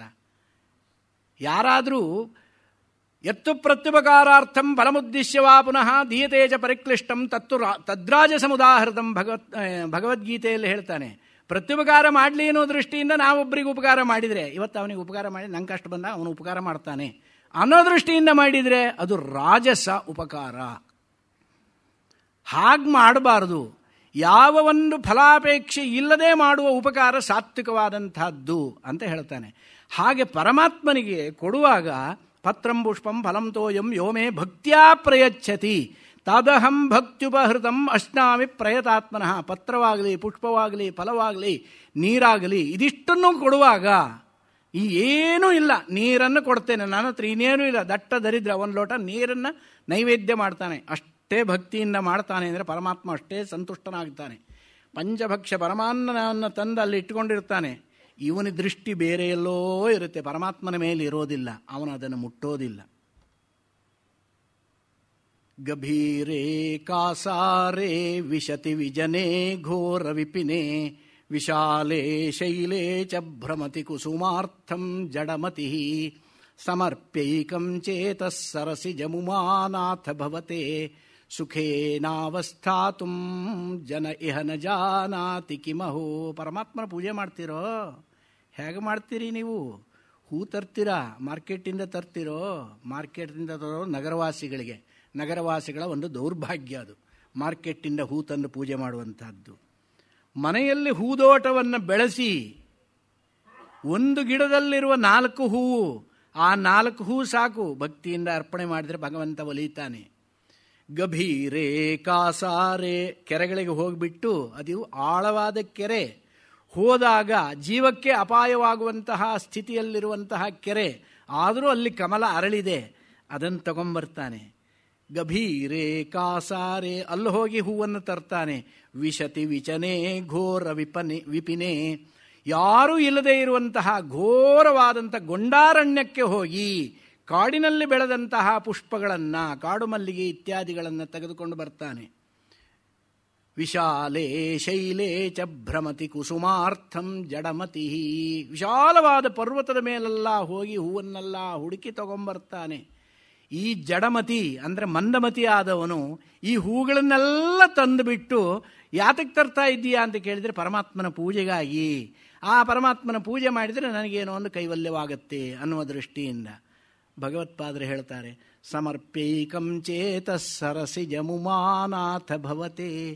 ಹೇ ಉಮಾನಾಥ, ಪರಮಾತ್ಮನೇ, ಉಮಯಪತಿಯೇ, ಆ ಒಂದು ನಿನ್ನ ಮನಸ್ಸೆಂಬ ಪುಷ್ಪವನ್ನು ಅರ್ಪಿಸಿದರೆ ಸಾಲದೆ, ಅದು ಒಂದು ಪುಷ್ಪವನ್ನು ಅರ್ಪಿಸಿದೆ ಎಷ್ಟೊಂದು ಪುಷ್ಪಗಳನ್ನು, ಎಷ್ಟೊಂದು ಕಷ್ಟಪಟ್ಟು ನೀನು ಎಲ್ಲೆಲ್ಲೋ ಹೋಗಿ ಕೆರೆ ಮತ್ತು ಅರಣ್ಯ ಪರ್ವತ ಇತ್ಯಾದಿಗಳಲ್ಲಿ ಅಲೆದು ತಂದು ಪೂಜೆ ಮಾಡಿದರೆ ಏನು ಫಲ? ಭಕ್ತಿ ಒಂದು ಇಲ್ಲ ಅಂತಾದರೆ ಇವೆಲ್ಲವೂ ಕೂಡ ವ್ಯರ್ಥ. ಭಕ್ತಿ ಒಂದು ಇದ್ದರೆ ಇವೆಲ್ಲವೂ ವ್ಯರ್ಥ. ಭಕ್ತಿ ಇಲ್ಲದೆ ಇವುಗಳನ್ನೆಲ್ಲ ತಂದು ಪೂಜೆ ಮಾಡಿದರೂ ವ್ಯರ್ಥವೇ. ಭಕ್ತಿ ಒಂದು ಇದೆ ಅಂತಾದರೆ ಇವೆಲ್ಲವೂ ಇಲ್ಲದೆ ಹೋದರೂ ಕೂಡ ಅವೆಲ್ಲವೂ ವ್ಯರ್ಥವೇ, ಬೇಕಾಗಿಲ್ಲ. ಆ ಸಮರ್ಪೈಕಂ ಚೇತಃ ಸರಸಿಜಮುಮಾನಾಥ ಭವತೆ ಸುಖೇನಾವಸ್ಥಾತುಂ ಜನ ಇಹ ನ ಜಾನಾತಿ ಕಿಮಹು. ಈ ಜನಗಳಿಗೆ ಯಾಕಪ್ಪ ಅರ್ಥವಾಗೋದಿಲ್ಲ? ನಿಮ್ಮ ಮನಸ್ಸೆಂಬ ಪುಷ್ಪವನ್ನು ಭಗವಂತನಿಗೆ ಅರ್ಪಿಸಿರಯ್ಯ, ಅದರಿಂದ ನಿಮಗೆ ಪರಮಾತ್ಮ ಒಲಿತಾನೆ. ಆದ್ದರಿಂದ ನಾವು ಮಾಡುವಂತಹ ಆರಾಧನೆ ಭಕ್ತಿರೂಪದ ಆರಾಧನೆ ಆಗಬಹುದು, ಧ್ಯಾನವಾಗಬಹುದು, ಕರ್ಮವಾಗಬಹುದು. ನಮ್ಮ ಮನಸ್ಸನ್ನು ಪರಮಾತ್ಮನಿಗೆ ಅರ್ಪಿಸಿ ಮಾಡುವ ಕರ್ಮ ಮಾತ್ರ ಅದು ಫಲವನ್ನು ಕೊಡುತ್ತೆ. ಅದಕ್ಕೋಸ್ಕರವಾಗಿಯೇ ಸ್ಥಾಣುಮನ್ಯೇನು ಸಂಯಂತಿ ಯಥಾ ಕರ್ಮ. ಈ ಕರ್ಮ ಮಾಡೋದು ಅನೇಕ ವಿಧವಾಗಿ, ಯಾವ ರೀತಿಯಾದ ಕರ್ಮವನ್ನು ನಾವು ಮಾಡ್ತೇವೆ ಆ ರೀತಿಯಾದಂಥ ಯಥಾ ಪ್ರಜ್ಞಂ ಹಿ ಸಂಭವಾ. ಈ ಕರ್ಮ ಮಾಡಬೇಕಾದರೂ ಕೂಡ ನಮ್ಮ ಬುದ್ಧಿಯೇ ಕಾರಣ. ನಮ್ಮ ಬುದ್ಧಿಯನ್ನು ಪ್ರಚೋದಿಸುವಂತ, ಅದಕ್ಕೋಸ್ಕರವಾಗಿ ನಾವು ಕೇಳೋದು ಪರಮಾತ್ಮನಲ್ಲಿ, ಧಿಯೋ ಯೋ ನಃ ಪ್ರಚೋದಯಾತ್ ನಹ ಧೀಹಿ, ಅಂದರೆ ನಮ್ಮ ಬುದ್ಧಿಯನ್ನು ಪ್ರಚೋದನೆ ಮಾಡಪ್ಪ ಅಂತ ಆ ಸವಿತೃದೇವತೆಯನ್ನು ನಾವು ಪ್ರಾರ್ಥನೆ ಮಾಡುವಂತಹದ್ದು. ಗಾಯಂತಂ ತ್ರಾಯಸೇ ಯಸ್ಮಾತ್, ಗಾಯತ್ರಿ. ಗಾಯಂತಂ ಅಂದರೆ ಹೇಳುವವನನ್ನು, ಆ ಜಪ ಮಾಡುವವನನ್ನು, ಗಾನ ಮಾಡುವವನನ್ನು ಯಾವುದರಿಂದ ರಕ್ಷಿಸುತ್ತಾಳೋ ಆದ್ದರಿಂದ ಗಾಯತ್ರಿ ಎಂಬ ಹೆಸರು ಆ ದೇವತೆಗೆ. ಆ ಸವಿತೃದೇವತೆಯೇ ಗಾಯತ್ರಿ ಅಂದರೆ ಬೇರೆ ಅಲ್ಲ, ಸವಿತೃದೇವತೆಯೇ. ಆ ಸವಿತೃದೇವತೆಯ ಉಪಾಸನೆ ಮಾಡಿದಾಗ ನಮ್ಮ ಬುದ್ಧಿಯನ್ನು ಪ್ರಚೋದನೆ ಮಾಡ್ತಾನೆ. ಬುದ್ಧಿ ಪ್ರಚೋದನೆ ಮಾಡಿದಾಗ ಬುದ್ಧಿ ಒಳ್ಳೆಯದಿತ್ತೋ ಒಳ್ಳೆ ಮಾರ್ಗದಲ್ಲಿ ಹೋಗ್ತಾನೆ, ಬುದ್ಧಿ ಕೆಟ್ಟತೋ, ಯಾರಿಗಾದರೂ ಅನ್ಯಾಯ ಮಾಡಬೇಕು ಅಂದರೆ ಅವ್ರ ಬುದ್ಧಿ ತಲೆ ಕೆಡಿಸಿಬಿಡ್ಬೇಕಂತೆ. ತಲೆ ಕೆಡಿಸಿಬಿಟ್ರೆ ಸಾಕು, ಅವ್ರು ಕೆಟ್ಟೋಗ್ತಾರೆ. ಪರಮಾತ್ಮ ಹೇಳೋದು ಅದನ್ನೇ, ನದೇವಾ ದಂಡಮಾದಾಯ ರಕ್ಷಂತಿ ಪಶುಪಾಲವತು ಎಂಹಿ ರಕ್ಷಿತುಮಿಚ್ಛಂತಿ ಬುದ್ಧಿಯಾ ಸಂಯೋಜಯಂತಿ ತಂ.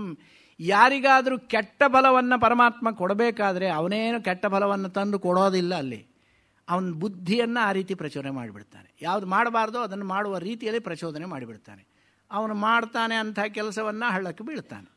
ಹಾಗೆ ಆ ಕರ್ಮದ ಫಲವಾಗಿ ಯೋನಿಮನ್ಯೇ ಪ್ರಪದ್ಯಂತೆ ಶರೀರತ್ವಾಯ ದೇಹಿನಃ ಸ್ಥಾಣುಮನ್ಯೇನು ಸಂಯಂತಿ ಯಥಾ ಕರ್ಮ ಯಥಾಶ್ರುತಂ. ಈ ರೀತಿಯಾದಂತಹ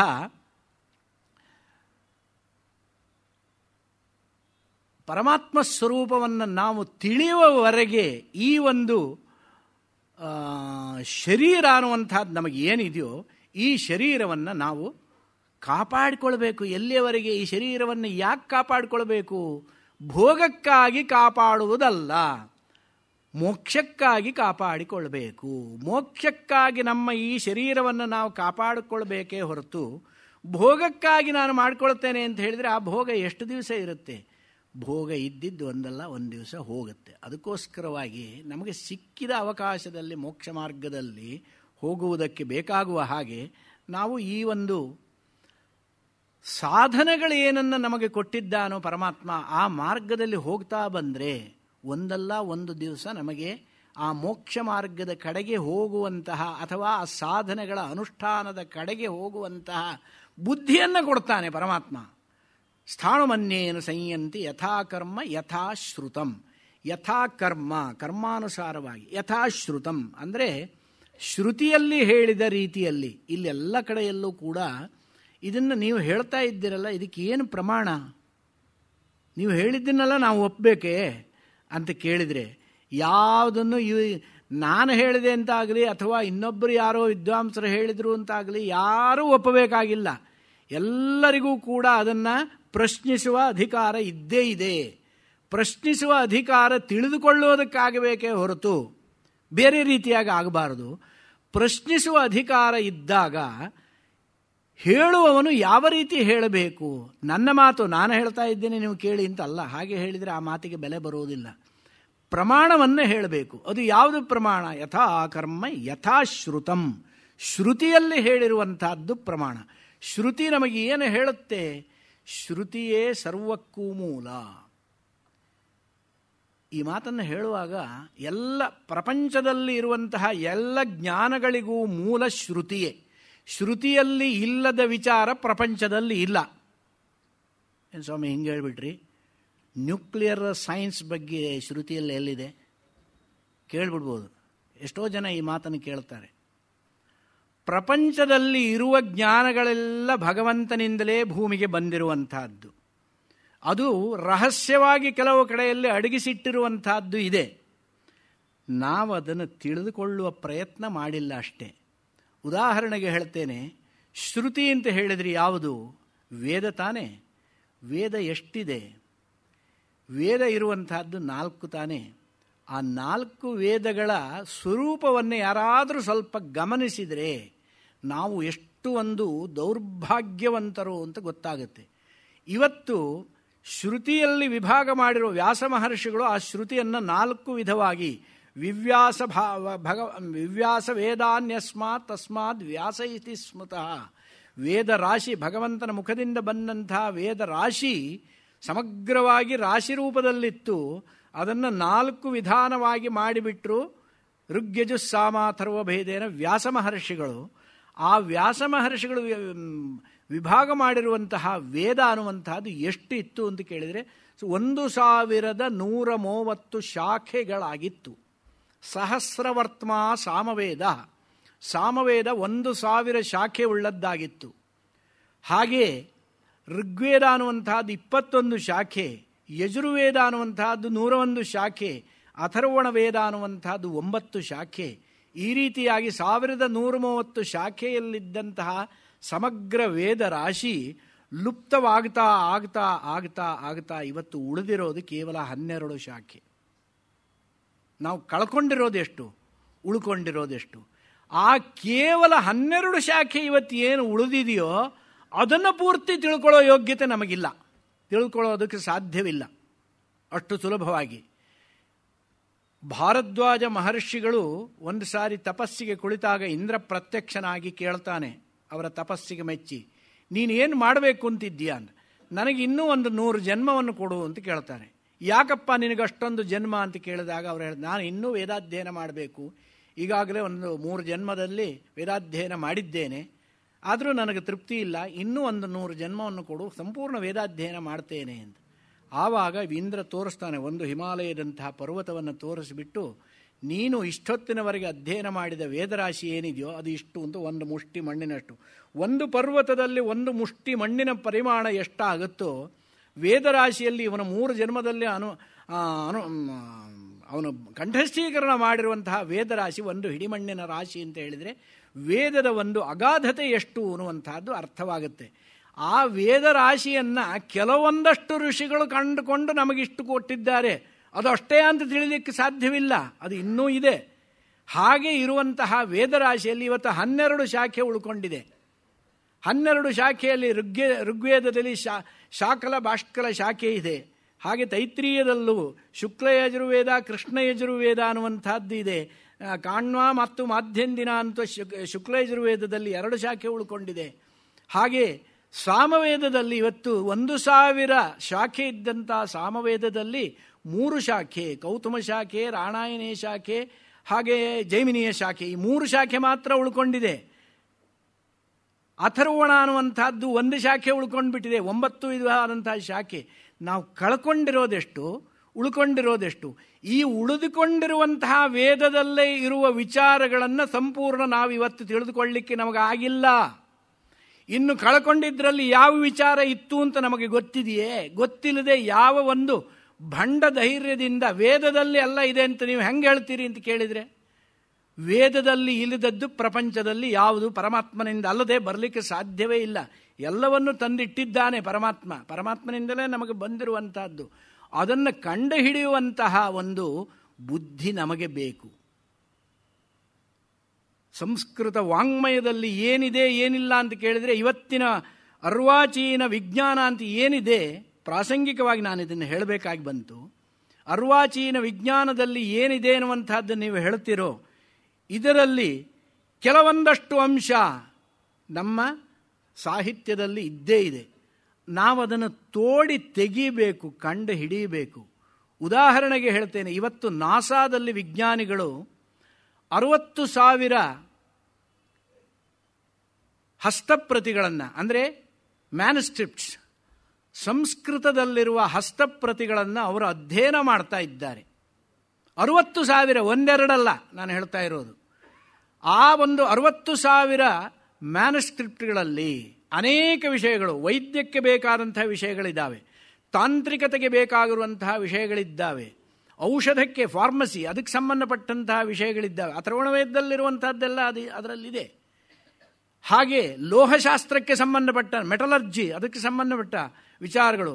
ನಮ್ಮಲ್ಲಿಯ ಭಾರದ್ವಾಜ ವಿಮಾನಶಾಸ್ತ್ರ ಅಂತ ಏನಿದೆಯೋ, ಭಾರದ್ವಾಜ ವಿಮಾನಶಾಸ್ತ್ರದಲ್ಲಿ ಹಿಂದಿನಿಂದ ಇದ್ದಂತಹದ್ದು. ಸುಮ್ಮನೆ ಏನೋ ಬೊಗಳ ಬಿಡ್ತಾರೆ ಅಂತ ಯಾರೂ ಹೇಳಬೇಕಾಗಿಲ್ಲ. ನಮ್ಮಲ್ಲಿ ಬೆಂಗಳೂರಿನವರೇ ಒಬ್ಬರು ಶ್ರೀನಿವಾಸನ್ ಅಂತ ಸೈಂಟಿಸ್ಟ್ ಇದ್ದಾರೆ, ಅವರು ಇವುಗಳನ್ನೆಲ್ಲ ಸ್ಟಡಿ ಮಾಡಿದ್ದಾರೆ ಕೂಡ. ಭಾರದ್ವಾಜ ವಿಮಾನಶಾಸ್ತ್ರದಲ್ಲಿ ಹಿಂದಿನ ಕಾಲದಲ್ಲಿ ವಿಮಾನವನ್ನು ಹೇಗೆ ನಿರ್ಮಾಣ ಮಾಡ್ತಾ ಇದ್ರು ಅನ್ನೋದರ ಬಗ್ಗೆ, ಆ ವಿಮಾನಕ್ಕೆ ಹೊರಗಿನ ಲೋಹ ಇದೆಯಲ್ಲ, ಹಗುರವಾದ ಲೋಹ, ಇವತ್ತು ತಾನೇ ಅದನ್ನೇ ಬಳಸೋದು.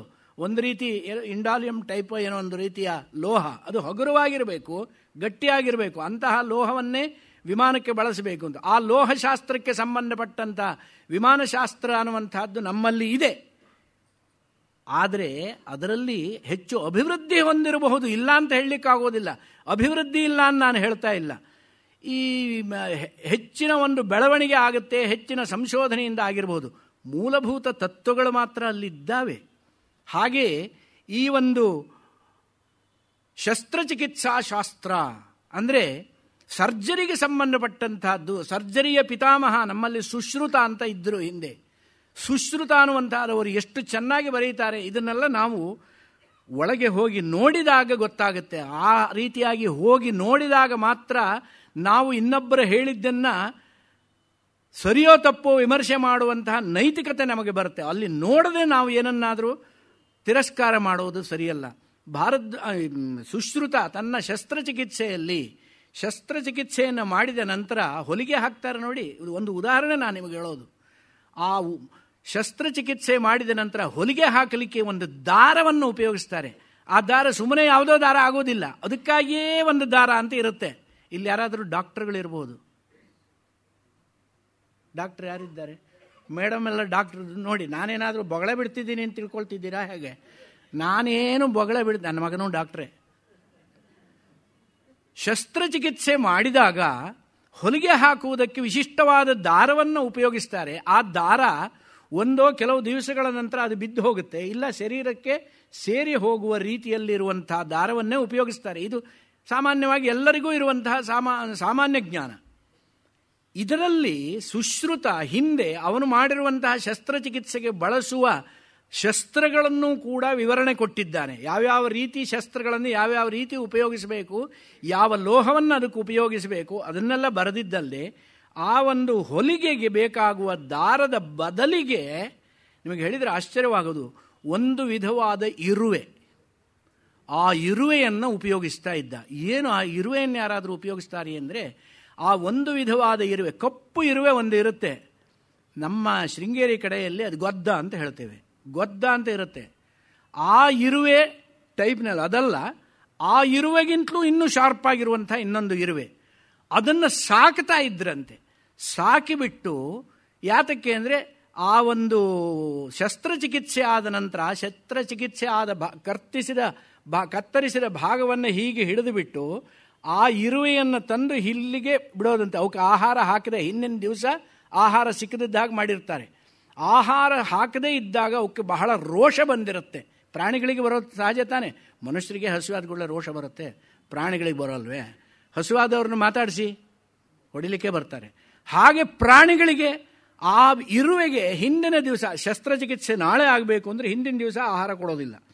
ಆ ರೀತಿಯಾಗಿ ಅವುಗಳನ್ನು ಸಾಕಿ ಮರುದಿವಸ ಶಸ್ತ್ರಚಿಕಿತ್ಸೆ ಆದ ನಂತರ ಆ ಭಾಗವನ್ನು ಹೀಗೆ ಹಿಡಿದುಬಿಟ್ಟು ಇನ್ನೊಬ್ಬರು ಆ ಇರುವೆಯನ್ನು ಅಲ್ಲಿಗೆ ಬಿಡ್ತಾರಂತೆ. ಹಿಡಿದುಬಿಟ್ಟು ಹೀಗೆ ಹಿಡಿದುಕೊಳ್ಳೆ ಅದು ಬಲವ ಹೀಗೆ ಹಿಡಿದು ಬಿಡುತ್ತೆ. ಹಿಡಿದುಕೊಳ್ಳೆ ಹಿಂಭಾಗ ಕಟ್ ಮಾಡಿಬಿಡ್ತಾರೆ. ಇದು ಸುಶ್ರುತ ಹೇಳಿರುವಂಥದ್ದು. ಅದು ಏನಾಗುತ್ತೆ ಅಂತ ಕೇಳಿದರೆ, ಆ ಒಂದು ಕಚ್ಚಿ ಹಿಡಿದಿದ್ದು ಅದು ಮತ್ತೆ ಬಿಡೋದಿಲ್ಲ, ಅದು ಸತ್ತು ಹೋಗಿಬಿಡುತ್ತೆ. ಆದರೆ ಕಚ್ಚಿ ಹಿಡಿದಿದ್ದು ಹಾಗೇ ಇರುತ್ತೆ. ಒಂದು ವಾರದ ನಂತರ ತಾನಾಗೇ ಬಿದ್ದು ಹೋಗುತ್ತೆ. ಒಂದು ವಾರದ ನಂತರ ಈ ಚರ್ಮ ಸೇರಿಕೊಂಡಿರುತ್ತೆ. ಇದು ಸುಶ್ರುತನ ಶಸ್ತ್ರಚಿಕಿತ್ಸೆಯಲ್ಲಿರುವ ಸೂಕ್ಷ್ಮ. ಇಂಥ ಅಂಶಗಳು ನಾವು ಎಷ್ಟು ಹುಡುಕಬಹುದು. ವರಾಹಮಿಹಿರಾಚಾರ್ಯ ಬೃಹತ್ ಸಂಹಿತ ಅನ್ನುವಂಥದ್ದನ್ನು ನೀವು ಹುಡುಕಿದರೆ ಸೈನ್ಸಿಗೆ ಸಂಬಂಧಪಟ್ಟಂತಹ ಅನೇಕ ವಿಚಾರಗಳು ಅದರಲ್ಲಿದೆ. ಇವತ್ತು ಮಿಟಲಾಜಿಕಲ್ ಡಿಪಾರ್ಟ್ಮೆಂಟ್ ಏನು ಮಳೆ ಬರುತ್ತೆ ಅಂತ ಏನು ಹೇಳ್ತಾ ಇದ್ದಾರೋ, ಅವ್ರು ಯಾವತ್ತು ಮಳೆ ಬರುತ್ತೆ ಎಲ್ಲಿ ಬರುತ್ತೆ ಅಂತ ಹೇಳ್ತಾರೋ ಅಲ್ಲಿ ಬಿಟ್ಟು ಬೇರೆ ಕಡೆ ಬರುತ್ತೆ. ಹೌದಾ? ಇದು ಎಲ್ಲರಿಗೂ ಗೊತ್ತಿರುವಂತಹದ್ದು. ಆದರೆ ಆ ಬೃಹತ್ ಸಂಹಿತಾದಲ್ಲಿ ಮಳೆ ಬರುವಂತಹದ್ದು ಇವತ್ತಲ್ಲ, ಇನ್ನು 6 ತಿಂಗಳ ನಂತರ ಯಾವ ರೀತಿ ಮೋಡ ಅನ್ನುವಂತಹದ್ದು ಬರುತ್ತೆ, ಮಳೆ ಎಷ್ಟಾಗುತ್ತೆ, ಎಲ್ಲೆಲ್ಲಿ ಎಷ್ಟಾಗುತ್ತೆ, ಇದರ ವಿವರಣೆ ಸಂಪೂರ್ಣ ಅದರಲ್ಲಿದೆ. ಸೈನ್ಸ್ ಇಲ್ವಾ ನಮ್ಮಲ್ಲಿ? How to locate the ground water ಅನ್ನುವಂತಹದ್ದು, ಗ್ರೌಂಡ್ ವಾಟರ್ ಬಗ್ಗೆ ಆ ಬೃಹತ್ ಸಂಹಿತಾದಲ್ಲಿ 51ನೇ ಅಧ್ಯಾಯದಲ್ಲಿ ದಕಾರ್ಗಲ ಅಧ್ಯಾಯ ಅಂತಿದೆ.